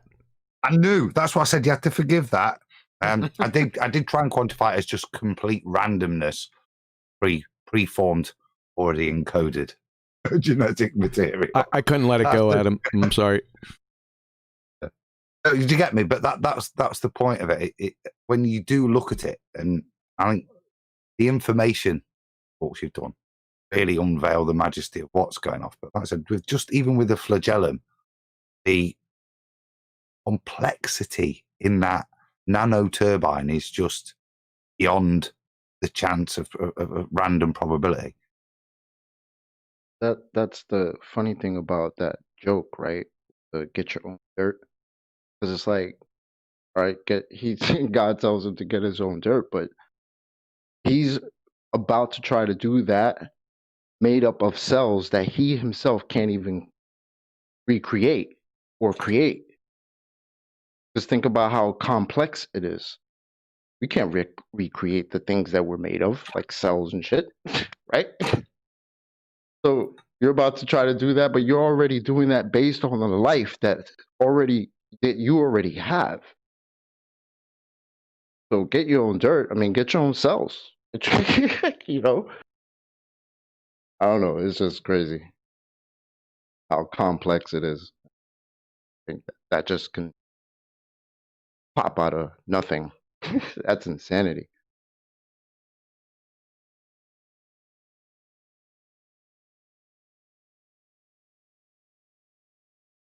Yeah, it can't. It's a first law of thermodynamics violation. Huh? It's a wrap. Yeah. Like we can't even say anything. But it's quiet. Like, yeah. What else is left to say? Atheist, you have your shows and you have your podcast and you treat everyone like crap, like you're intellectual elites. Come see me. Right? Come on over and talk to me. Water's warm. No sharks. I'll tell you, I'll make a promise. I'll eviscerate you quick, and I have my wolf pups eat your entrails extremely fast. Okay? Thanks. I love the ape making shows talking about, oh, people are stupid for believing in an intelligent creator. Yeah, all right. Wait, where did you get those thoughts from? Where did you get? How did you think about that? Where did the matter that incorporates your body? Where did that come from again? Yeah, the moment they try and think about it, it violates their own worldview. Yes, exactly. I think class.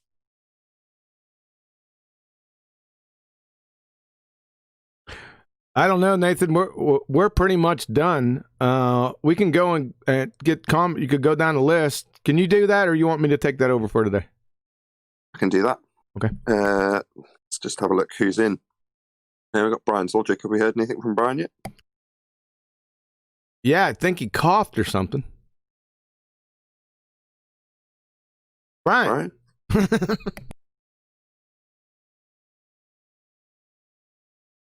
Really not. We've also got Flat Arthur.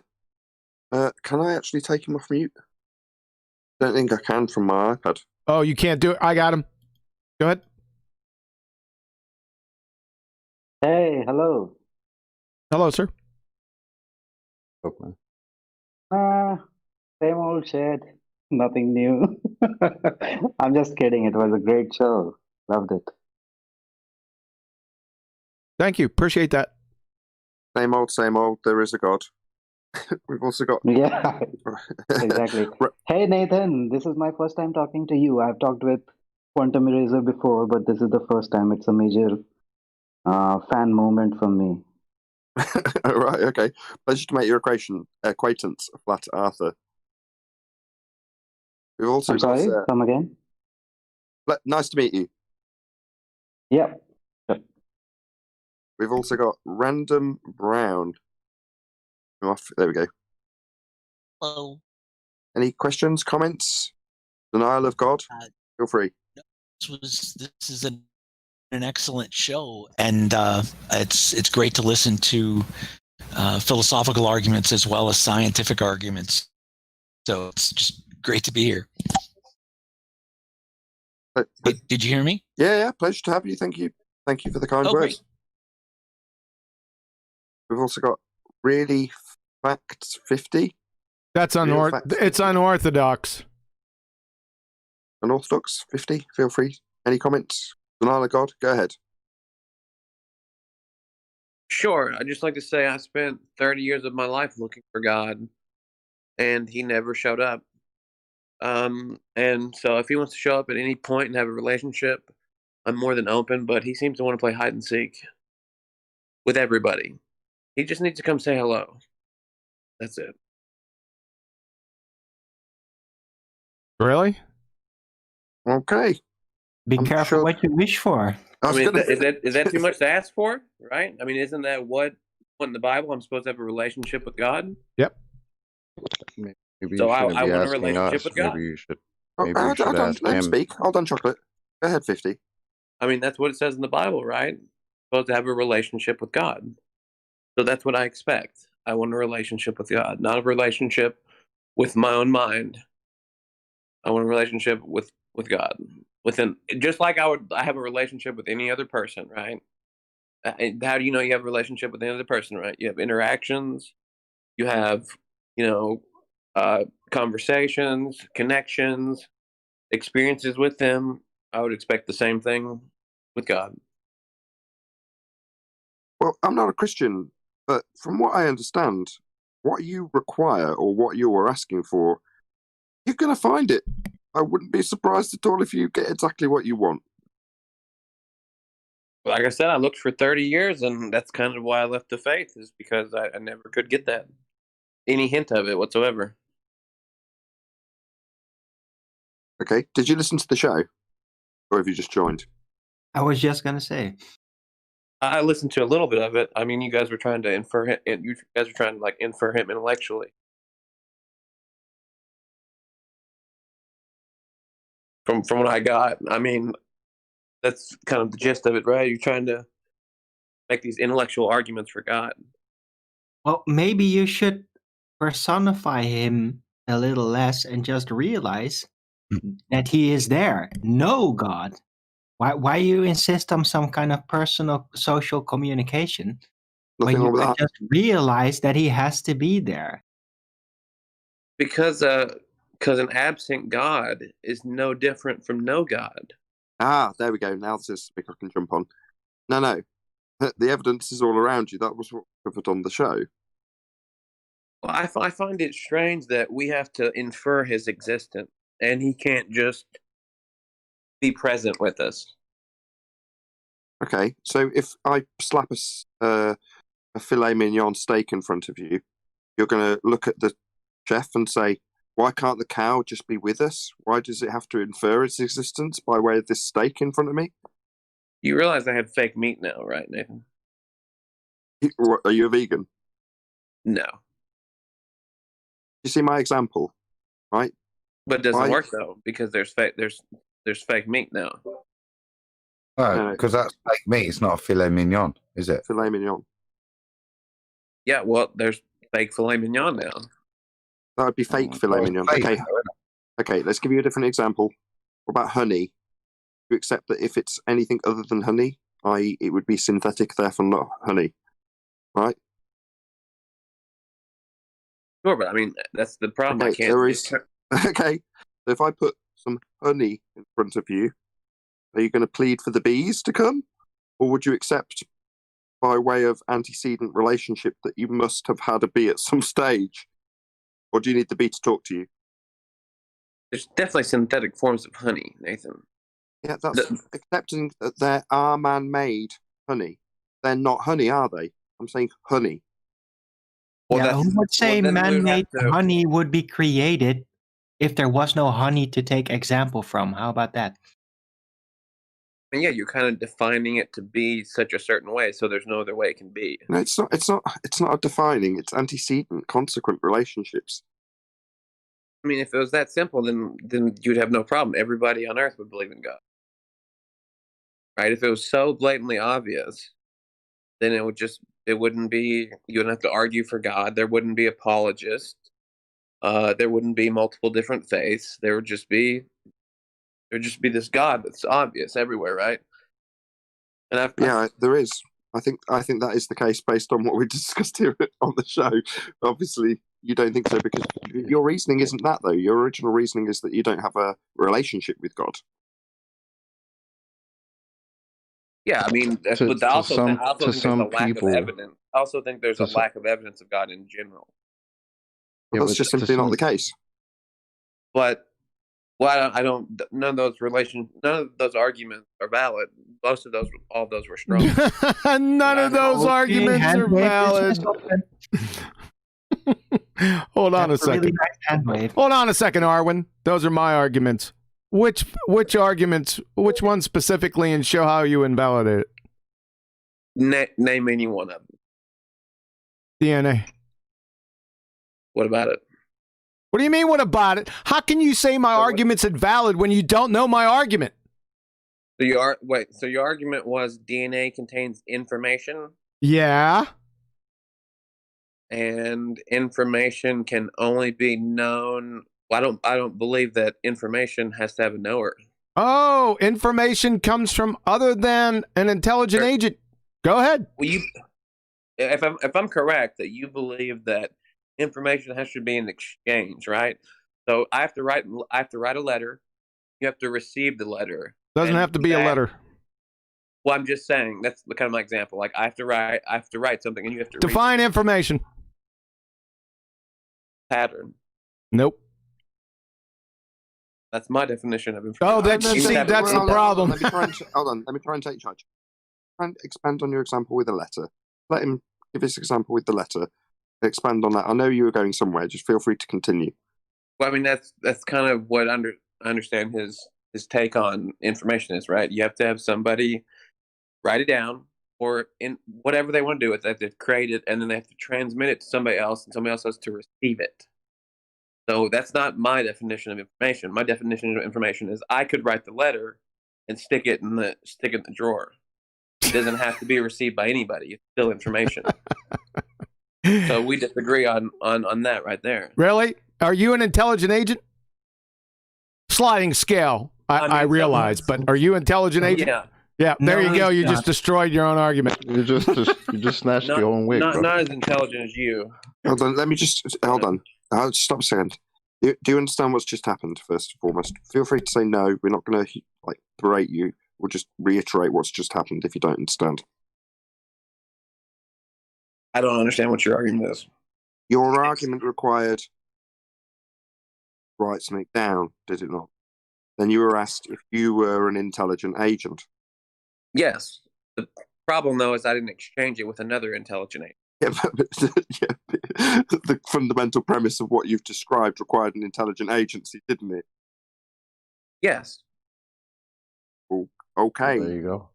There you go. That's not his whole thing. His whole thing is that there has to be another intelligent agent that receives the letter. No.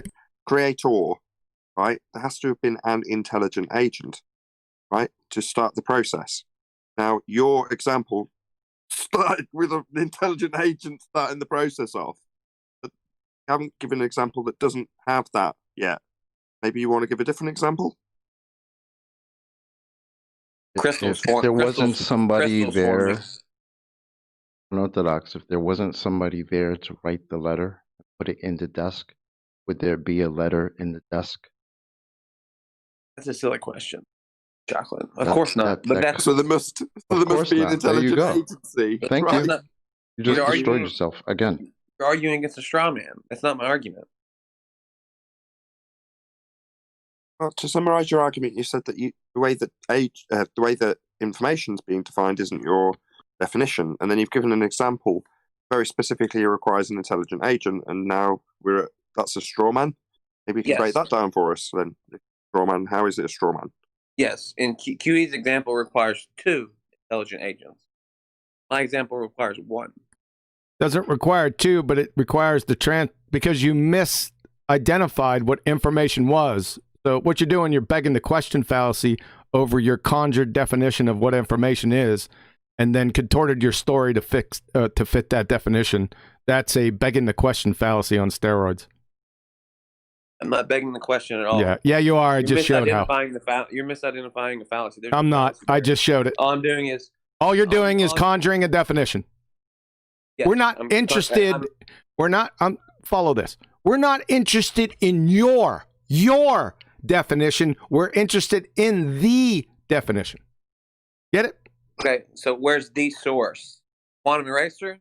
Merriam-Webster. Information, the communication or reception of knowledge or intelligence. Inform is the key word. Inform. Get it? So you wouldn't want to go with the scientific? Inform, that is scientific. Scientific? Wait a second. Did this go through the scientific method?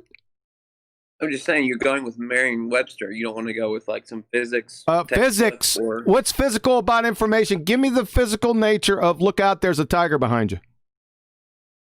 There's a tiger behind me. No, not the tiger itself. The information. Give me the chemical formula or structure of look out, there's a tiger behind you. 200 hertz to 1600 hertz over a certain span of time. You're gamma spiraling. Hold on. That's how you transmit the information, through physical mediums. I didn't talk about the medium. I'm talking about the information itself. Well, the information itself is a pattern in the medium. Nope. Pattern?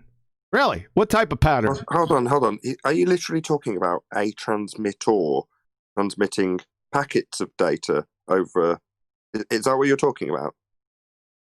Well, just speech in general. We're speaking. Whenever you speak, we're in air. We use different frequencies at different intervals to exchange information. Requires the physical. So the physicality is intervals and the frequency. What? No, it isn't. Because if, for the sake of argument, if you had two people with different languages, we know transfer of inform. You know the inform bit?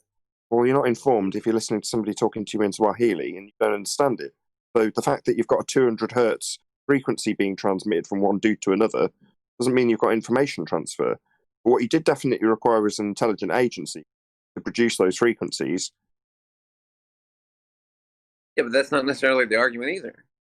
That is the argument. I was answering the question. The question was, what's the physical nature of the information? So I described the physical nature of the information. That was all. Yeah, okay. But at the start of that process, regardless of what example you've given so far, you've got an intelligent agent at the beginning of it. Now, when you rewind all the way back to the beginning, which one are you going to pick out the ontological primitives? You're going to have nature creating stuff in violation of the first law, or an intelligent agent creating stuff, given that all of your examples so far have started with your trying to violate the definition of information by giving us examples of intelligent agencies passing things between one another. I can give you tons of examples of information in nature that aren't two intelligent beings. But I was trying to go with kind of, you asked me to explain Quantum Eraser's understanding of, you asked me to explain my understanding of his definition of information. That's not my definition. That was Merriam-Webster. We're still not at the point where you've in any way violated any example leads you with the same conclusion that there must have been an intelligent agent at the beginning of it, because so far nothing. You've debated about what you think information means and said you haven't got a relationship personally with God. Okay, but that doesn't change the fact that there must have been an intelligent agent at the beginning of the process, regardless of whether or not I agree with you about whether or not people need to have a personal relationship with what I know is obvious. There was a creator. There can't have not been. There must have been an intelligent agent. So isn't that the black swan fallacy, though? Right? All swans are white. All information is exchanged between intelligent beings. The black swan fallacy. Wow. You still don't even understand the black swan fallacy. Black swan fallacy. Right? Wow. The one you committed. Could be a black swan. The one you committed. The one you were committing while charging us with committing it. It's hilarious. You guys like to identify fallacies. And what you're describing. Yeah, we identified you as being fallacious. Yeah. So I said, show how information is physical. You didn't show that. I think I showed that very easily. Really? So let's take a look at Norbert Weiner, professor of mathematics, MIT. Information is information, neither matter nor energy. Right here, you're done. You're toast. Yeah, I'd like to read the rest of that citation. Yeah, go ahead. And maybe send that to me, and I'll go ahead. It's not my job. I gave you the citation right here. It's from Weiner N. Cybernetics or control and communication in the animal and the machine. Has the reference 1948 in Paris. There you go. That's all you need. Go get it. To his credit, he's just saying, yeah, give me it. I'll have a look. Yeah. What's his take on God? I don't really care. Don't really care. No, because you don't need because you don't need the different. I don't care what he believes. I don't care what his favorite color is or whether he's a Democrat or Republican. All I'm concerned with what he has to say about information, sir. So you're using ad homing. Ad homing. You're using his definition of information to come to a conclusion about God, right? No, he didn't define it. He just said what it was and what it wasn't. Okay, well, you're using his explanation to come to a conclusion. Not really. God. Not really. I know that information isn't matter nor energy. Well, whatever. You're using him as a witness of understanding. He's a witness, but I already know it. Unless you can provide chemical formula or structure, charge, matter, momentum, or spin, or milli, electron volts, kcals, or kilojoules for look out, there's a tiger behind you, this stands. I don't really need him. I could absolutely do that. Oh, really? Go ahead. Well, you have to give me a little bit of time to put it together for you. Go ahead. Yep, I'll give you all the time you want. That's fine. Well, I mean, it'd have to be like tomorrow or something. But I'll tell you what, I'll record it, and I'll get you the frequency. And the air pressure. That's the medium. Gonna get the air pressure of look out, there's a tiger behind you. Yes. Are you all right, man? I'll give you all the information you want. If it's the frequency, right? Hold on, guys. You're going to give us the frequency. Your first example was writing something down. So that's a totally different medium to transmit the information via. There's no air movement when you write it down on a pen and paper, right? No, I mean, who said there was only one method here to transmit information? But no, we're talking about information itself. So, for example, when you asked for an amount of time, right, you communicated that you required a certain amount of time to look at a reference. What's the physicality for that which you requested? That would be a transfer of information. Your request was a piece of information that you passed from you to QE. Give me the weight for it or the calories for it. Go. Like I said, give me a little bit of time. I could get back to you with that tomorrow. Yeah, that's information. Repeated the information. I'm saying qualify the information in terms of how many calories. Calories wouldn't apply to this, Nathan. Give me anything physical. Give me the spin value. Frequency would apply. Frequency isn't physical. No. Frequency isn't physical. Pressure isn't physical. That's the form of communication. That's not the information itself. Yeah, it's the medium, not the information itself. You have the wrong emphasis on the wrong syllable. I tried to cover that. Like, God, I just explained this with the paper. The paper's not a frequency, right? But it would be the same information that's passed. If you wrote down in chat, you need a week to look at it, there'd be no frequency of air movement. That's just the medium. I tried to explain that with a comparison with the paper. Bloody hell, this is getting tedious. You're describing the composition of the ink or the structure of the crayon that you're writing in, as opposed to the information that what you use that ink or crayon for, the information you use it to convey. You understand? You can go into the frequency of the sound we're speaking, whatever. It's still nature of the crayon you're describing, not what you use the crayon for. The information is the information. Not to mention, there's also the agreement of both parties to use English so that both parties know what the hell each other is saying. Which requires what? Unorthodox? I don't understand how that would have any relation to this argument whatsoever. Because you're not even trying. You're not even trying to understand. I'll tie it together for you. I was trying to. For you. I'll tie it together for you. Your assertion takes something into the physical. You're trying to qualify it with pens and papers, air movement, whatever you're trying to qualify it with. But information isn't physical; it's supernatural. Supernatural. Yes. Yeah. You're reifying. You're reifying the information into a physical substance. Can you define supernatural for me? It's not physical. Above nature. Above nature. Yep. But it's literally part of nature. No, above nature. Like super. Super. Like, you know, the reason Superman is super? Because that's because he can fly. Shh, that's physical. Chocolate. Turn time back. So the information is the pattern, and for the pattern to exist, the physicality must exist. What pattern? No, a knower. You're asking, right? But you're not going to give me anything physical in terms of, even if you try and qualify it by the medium it's conveyed, which is what you've tried twice. You're never going to give it me in physical terms. I think the example QE gives is, look out, there's a tiger behind you. Well, that's a convey of information between two parties, but the information itself isn't physical. It's supernatural. I don't know how you could say that's supernatural whatsoever, because I can quantify basically every aspect of it. I can identify every single aspect of it, write it down, repeat it, record it. Go ahead. We want the chemical formula for lookout. There's a tiger behind you. Not the medium, the actual information. Like I said, you have the wrong emphasis on the wrong syllable. The information would be the pattern. No, you're still repeating the same thing. No, it's not. I'm not saying the same shit. Go ahead, Adam. You guys were thinking I was saying that the information is the physical thing itself. But that's not what I'm saying. The physical thing. Let me explain it to you a little bit. Just probably, if we were to use flat Earth vernacular, if you weren't in this world, you didn't have the information, prior information, that if I said to you, stop rumpusing me, you would stand there, and even though you heard the word just like everybody else, wouldn't comprehend them. There would be no information conveyed between me and you what that rumpusing meant. It would just be, as been said earlier, it could be just as well be Swahili.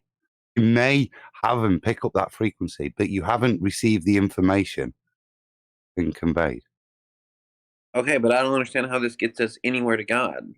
Like, if I give you everything you're saying, it still doesn't an get us to acceptance God. that you've got with that. Is that okay? Now I concede the point. Was that? Well, I'm just saying I'll give it to you just for the sake of argument. How does that get us to God? That's very gracious of you, sir. Thank you very much. So how does that get us to God? Yeah, because information not is because you understand it now for the sake of argument. Clarify. Yeah, I'm just saying. Don't understand let's just say that I'll just go moving with. on. I'll go with your argument. But hold on, he's trying to give the segue. Go ahead, QE. How does this link to God? Yeah, because you can't have information without the necessary antecedent and intelligent agent. Oh, so that's where we disagree. I don't believe you have to have an intelligent agent. It's not a case of agree or disagree. That's where your problem is. Well, that's the black swan fallacy. So we're back to fallacies again. The black swan fallacy. Dude, it's supernatural law. Oh, my How would you know supernatural law? Because if there's information, there needs to be a knower, or it doesn't mean anything. We've tried that with him, but just for kicks and giggles, right? Go ahead. Feel free to expand on that, 50. Well, I mean, I'll just expand on the fact that that's the literal textbook definition of the black swan fallacy. Our only examples of this are from intelligent beings, so therefore there's only white swans. There's no black swans, right? No. Stop. Don't mix the analogy and the example. That's not going to help. Explain it by example, with the example, not mixing in the analogy. Give us what this means. You want to translate it into how that compares to the black swan after the fact, then fine. But just give us your example. Mix in black swans or white swans into your example. Okay, well, the fallacy is you've only seen white swans. Therefore, we know the Karl Popper analogy. We want yours, for the love of God. I'm using his. I'm using the classic example. Why would I use something that's not widely known versus something that's widely known? Because we're not trying to prove the existence of black swans. We know they exist, whereas we're actually arguing about the existence of the creator. So you could give us the Karl Popper black swan analogy, and then we'd all conclude at the end that there are black swans. Or you could actually example your example by analogy and then link it into the black swan without peppering in bloody white swans in your actual example. Can you do that? I don't know why you're trying to mix this up so much. It was pretty simple. I was mixing the well-known analogy with exactly what we're talking about. It should have been very clear. No, it won't be. Problem. You're mixing. Mixing isn't giving clarity. Mixing is mixing. You don't know what mixing means. So the only example we have, let's just say I give you this. The only example we have of information is that it's an exchange of patterns between two intelligent entities. Let's just say I give you that. Okay. Still have the black swan fallacy. Still have, you've never seen it exist.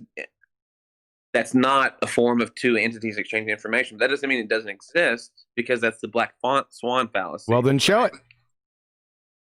You don't have to show it. That's just you do. Fallacy itself. No, it's not. You're not proving proving anything with that. You can't show. You can't. Hold on, the whole Stevie, point hold of the black swan. Hello. Hold on. No, it's word salad. I don't even understand what the black swan is or how it relates. In your example, what are the white swans in your example? By comparison, the information exchange between, like, if I just go by quantum's definition, the information exchange between two intelligent beings. Okay, so white swans are the assumption that information is only the transfer of data between intelligent beings. Okay, and you're saying that's violated by a black swan. What's your black swan then? Just information existing in its own right. No, that's just your statement. What examples that statement? Moreover, a fundy belief that we've debunked. But what demonstrates it? Not your statement. We have a picture. So we don't just say the black swan and then babble on about swans. We present a piece of evidence that demonstrates a point, i.e. the horizon beyond the geometric limits, by way of a photograph showing the horizon beyond the geometric limits. So what's your black swan? No, this is philosophy, Nathan. This is you're philosophy. A dick. No, so you don't present philosophy. You're a moron. You don't present you don't have a physical black swan. The examples. black swan argument is not philosophy. You don't present physical examples in philosophy. It's an analogy. You're making an analogy with the black swan, and the example needs something that destroys the assumption. And the assumption is that we need intelligent agency for the transfer of information, according to you. That's a white swan. But what's the thing that destroys it? What's this nail in the coffin like our picture? Is your response, it's philosophy? Information being exchanged between two non-intelligent entities. If that's your claim, as exampled by, now you need a picture of a black swan. This is philosophy, Nathan. Oh, that's your picture. Your picture, like our example with a picture, is you saying it's philosophy. You're done. Yeah, well, that's kind of so you have what an idea, but you have no philosophy. Example. That's what it's come down. His example is to say it's philosophy. That's his example. Yeah, I mean, it's a Stop literal stuttering. Sit down. Shut up. You've got nothing. You're done. It's a literal textbook example of a black swan fallacy, and you guys somehow don't understand that. No, black swan fallacies have actual physical examples. You're dumb. I said my piece, and if you guys can't. Well, appreciate that it's philosophy, yeah. If we can't appreciate that, because what we don't understand that you not having an example at the end and saying it's philosophy doesn't mean anything, just you're babbling nonsense. Yeah, we do understand you have nothing. You need an intelligent agency for the transfer of information. It's supernatural, and that's the start of the process. Well, if you need a supernatural intelligent agency at the beginning of a process and you can't create stuff out of nothing, then there must be a God.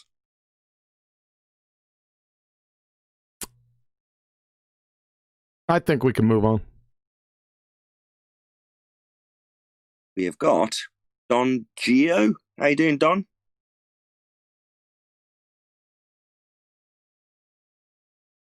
I can't hustle him off mute, by the way. Oh, sorry about that. Yeah, I'm on it. Go ahead, Don. You're off mute. What's up, guys? How's it going? What's up? Hi, going well. No, that's awesome, man. Love you. I love the work you guys do, man. Keep it up, man. Doing a really tremendous job, the Flat Earth. Well, thank you. Thank you. It is actually my job, Pete and Peter. Yeah, right. Shout out to Pete and Peter.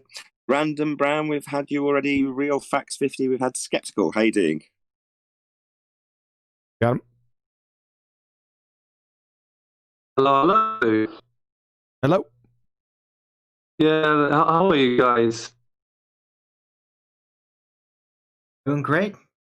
Saturday. Oh, that's great, guys. So honestly, obviously, like usual, thank you guys. Keep up the good work, and I wish to thank you, Quantum Rays, and thank you, Nathan, as well, for the marvelous content of today. Thank you, guys. Appreciate it, sir. Huey put in at least 10% of the work, so I can't take all the credit. Moving on, we've got something old, new.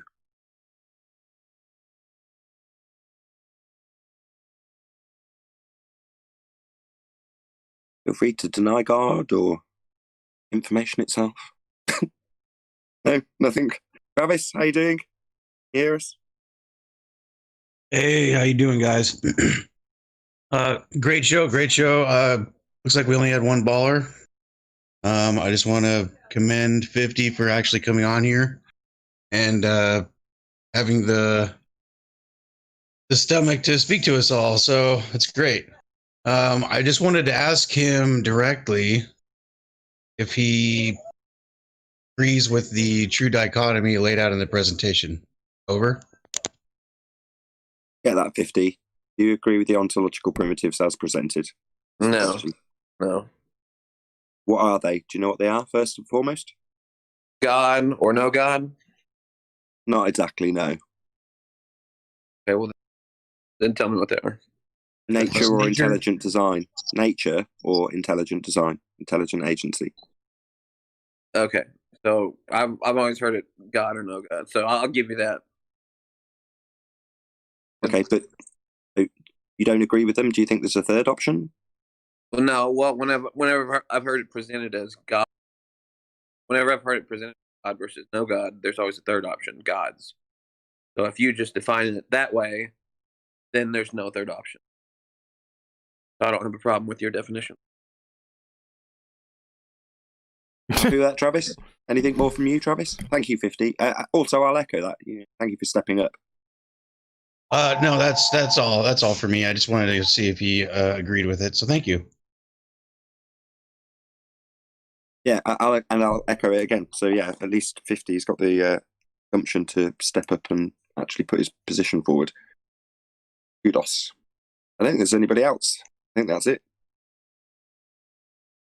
Go ahead. We can go final thoughts, channel shout outs, and the like, sir. We don't need to introduce ourselves. I'm sure we can work our way down the list, starting with Arwin. But actually make sure you do actually plug your channel, Arwin.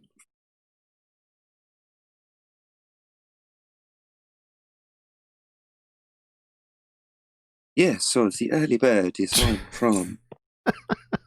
Where the hell's he gone? He's already done it at the beginning of the show. I think he said, "Well, I already did it, so why do I have to do it again?"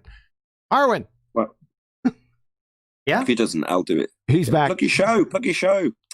Yeah. Sorry, I was just pouring in my new tea downstairs. But yes, Flat Earth Early Bird Show every day, 1 p.m. Amsterdam time. 2-hour show these days. Hope to see you there. I interact with my chat a lot. And well, today I've had a guest on since a very long time. Was very interesting, very refreshing to me to have different setup. And yeah, just keep on going. Not as many shows as Nathan, but of course I'm never going to catch up to that. Since we both, well, maybe at some point I would catch up at a couple of years. What do you think, Nathan? Maybe, yeah. It's because I did 2 shows a day every day for about a year and a half, and then slowly, incrementally edged it back once the show built a reputation. But you do 7 days a week, whereas I don't. I do 5. Okay. That said, I do have new material coming out daily. I'm about to plug the show that's going to come out as soon as this one finishes. So there is new stuff coming out every day. Yeah, you got a lot more programming, and I really do appreciate it, by the way. I really typically like to hang around in the chat and listen back, because participating with a show is very different from actually listening back a show. And things stand out when you're just listening back that don't really stand out as you're doing things. And so, yeah, so you can, when you listen it a second time, you learn something new. And I really appreciate doing that. So love your channel, Nathan. Keep it going. Flat Earth debate forever. You're supposed to be plugging your show. It's your shout out. And Flat your Earth show. Bird for as long as I can hold out. Now, it is fun. It's fun to do it. I am dynamic, not just talking about Flat Earth, but about everything as much as I can. I don't really like to talk about very negative subjects, but sometimes shit happens, and who's going to take, people are going to talk about it, and I try to find some purpose for everything. Because I really like to help people out there deal with the craziness of the world, because I'm dealing with it. So, all right, thanks, Arwen. See you there. Yeah, appreciate it. Hey, Nathan, before you continue, I'd like to shout out a couple super chats. It's One Fodder Unit. He didn't have any message. Thanks for the super chat. And then we have Retro Bill. He said, "I'm confused, QE. Are you saying that all those time-lapse pics of fish evolving to man are just drawings?" Yeah, that's what I'm saying. Yes, Retro Bill. It's a joke. And what's evolving? Go ahead, Nathan. Thanks, Retro Bill. We'll get to Brian. We haven't heard anything from you. You gave him a bit of a nudge when he first joined, moaned about his level being too loud, but don't think we've heard a word since. Are you there, Brian?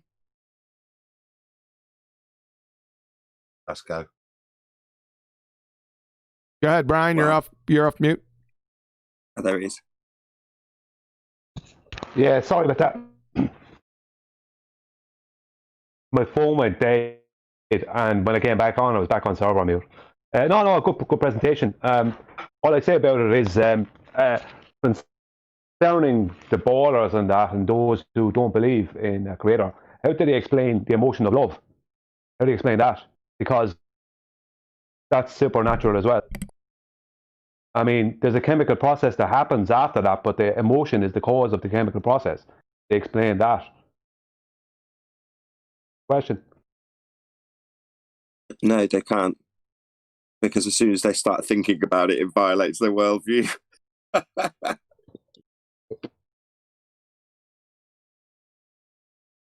Do you want to do a shout out, Brian? Because I've been plugging your channel recently on the Flat Earth debate, because you've been putting out some good videos recently. Feel free to plug your own channel, mate. Yeah, thanks, Nathan. Thanks, Kiwi. Brian's Logic on YouTube. Just like, subscribe, comment. Thank you. Excellent plug. That's Brian's Logic YouTube channel. Chocolate.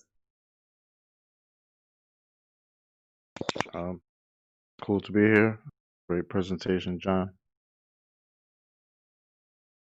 Yeah, just catch me on Flat Earth Debates, Oakley, 24/7, Flat Earth Discord 2.0. Shout out to them. Yeah, man, just keep doing it. But can you also, because people often ask me, how do I find Chocolate's specific channel, and they don't know because they probably can't spell Chocolate Saying. But just for the audience's benefit, can you spell out what is your channel name? Because you have got content on there now, people can find you. Right, it's Chocolate Saying, one word, Chocolate, Saying. Chocolate Saying. Yeah, I got a couple of guys are into hip hop. I got a couple of songs on there. Hopefully soon there'll be more. Ooh, new album coming. A new album on the horizon. I didn't say album. Yeah, but you know it's happening anyway.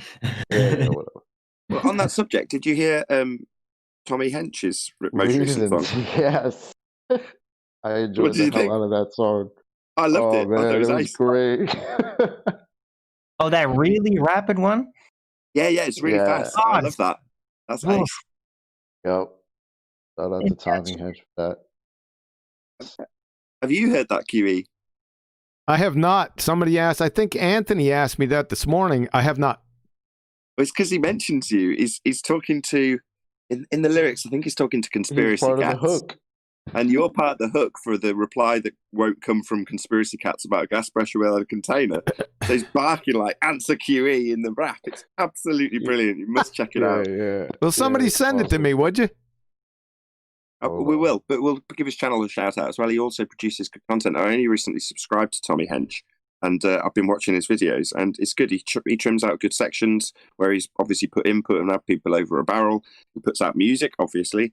He's doing it. I assume he's doing it with his phone, so he's don't hold him to task on the quality level. That's not the point. But the rap itself is epic, and if you listen to this hobby, I was grinning ear to ear. I listened to the entire thing, and that is a compliment in itself. Cool. Just saying that. I'm looking forward to it then.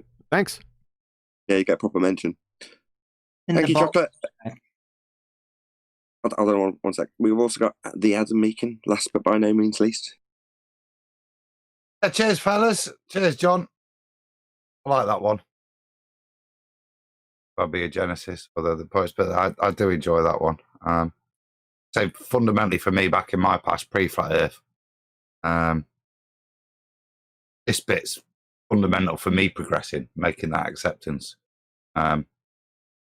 He's a smart ass kid, you go off to uni and all this science, and that obviously proves God doesn't exist, doesn't it? So yeah, thanks, mate. Other than that, just one top tip, Arwin. If we're chasing Nathan, stop doing 1 2-hour show a day. Go to 2 1-hour shows a day. You'll catch him up a bit quicker. What? What do you mean? That's very good advice. That's what I did originally. Precisely that. So I had 1 2-hour show a day, and then to spread it out a little bit, I did 2 1-hour shows a day, and then obviously pared it back after. But Alwyn's past that though. He's established his reputation. Anyway, I still think it's good advice doing 2 shows a day. I'm kind of liking it. I did 2-hour show. I started doing that because I just had a lot on my chest. Now I don't have as much on my chest, but I still kind of like the room in a way. But yeah, my show still keeps going. Sometimes I'm a little low energy, but it's always going to be in that. There's ups and downs, but still very entertaining. And I got really great people in chat these days with great questions, and I really love that stuff. Because then there's always something interesting to talk about. Get me going. Perfect. We've also got Quantum Racer himself. So what have you got in the pipeline, QE? What have you got coming up on Tuesday? I think I'm going to run a debate. It's with the physics student on Tuesday. And like I said, I finished up those top 50 boneheaded statements. I don't know what I'm going to do with those. I'll think about it after the show and publish them somewhere. So the next one is definitely going to be a debate. It's a physics student. And in a couple weeks, there's going to be an evolution debate with Kosho decided to step into the arena. That wasn't a very smart move, by the way. And talk about evolution, whatever that is. And yes, I'm still laughing, so that's coming up too. So that's all for now. Perfect. Just left for me to shout out myself. So yes, sir. Be here or be sphere for brand new Flat Earth Debate Uncut and After Show, which is going out on my second channel, which is the Nathan Oakley channel right now. So I've been spamming a link in the Quantum Eraser YouTube chat, so check it out. Hopefully I'll pin it so you can all see it nice and clearly. But yeah, be here or be sphere for that. And subscribe to my main channel, which is Nathan Oakley 1980. Not subscribed already. With that, I'm going to say a huge, massive, enormous thank you to, first and foremost, all of the BALLBUSTERS panel for making today's show possible. And of course, a massive thank you to all of the participants from the public arena in Discord. So a huge thank you to you. And obviously, a massive thank you to all of you who tuned in live, smashed the super chat, commented, shared, subscribed, and stuff. Massive thank you to Quantum Eraser. I've been Nathan Oakley, and we will see you all in the next video.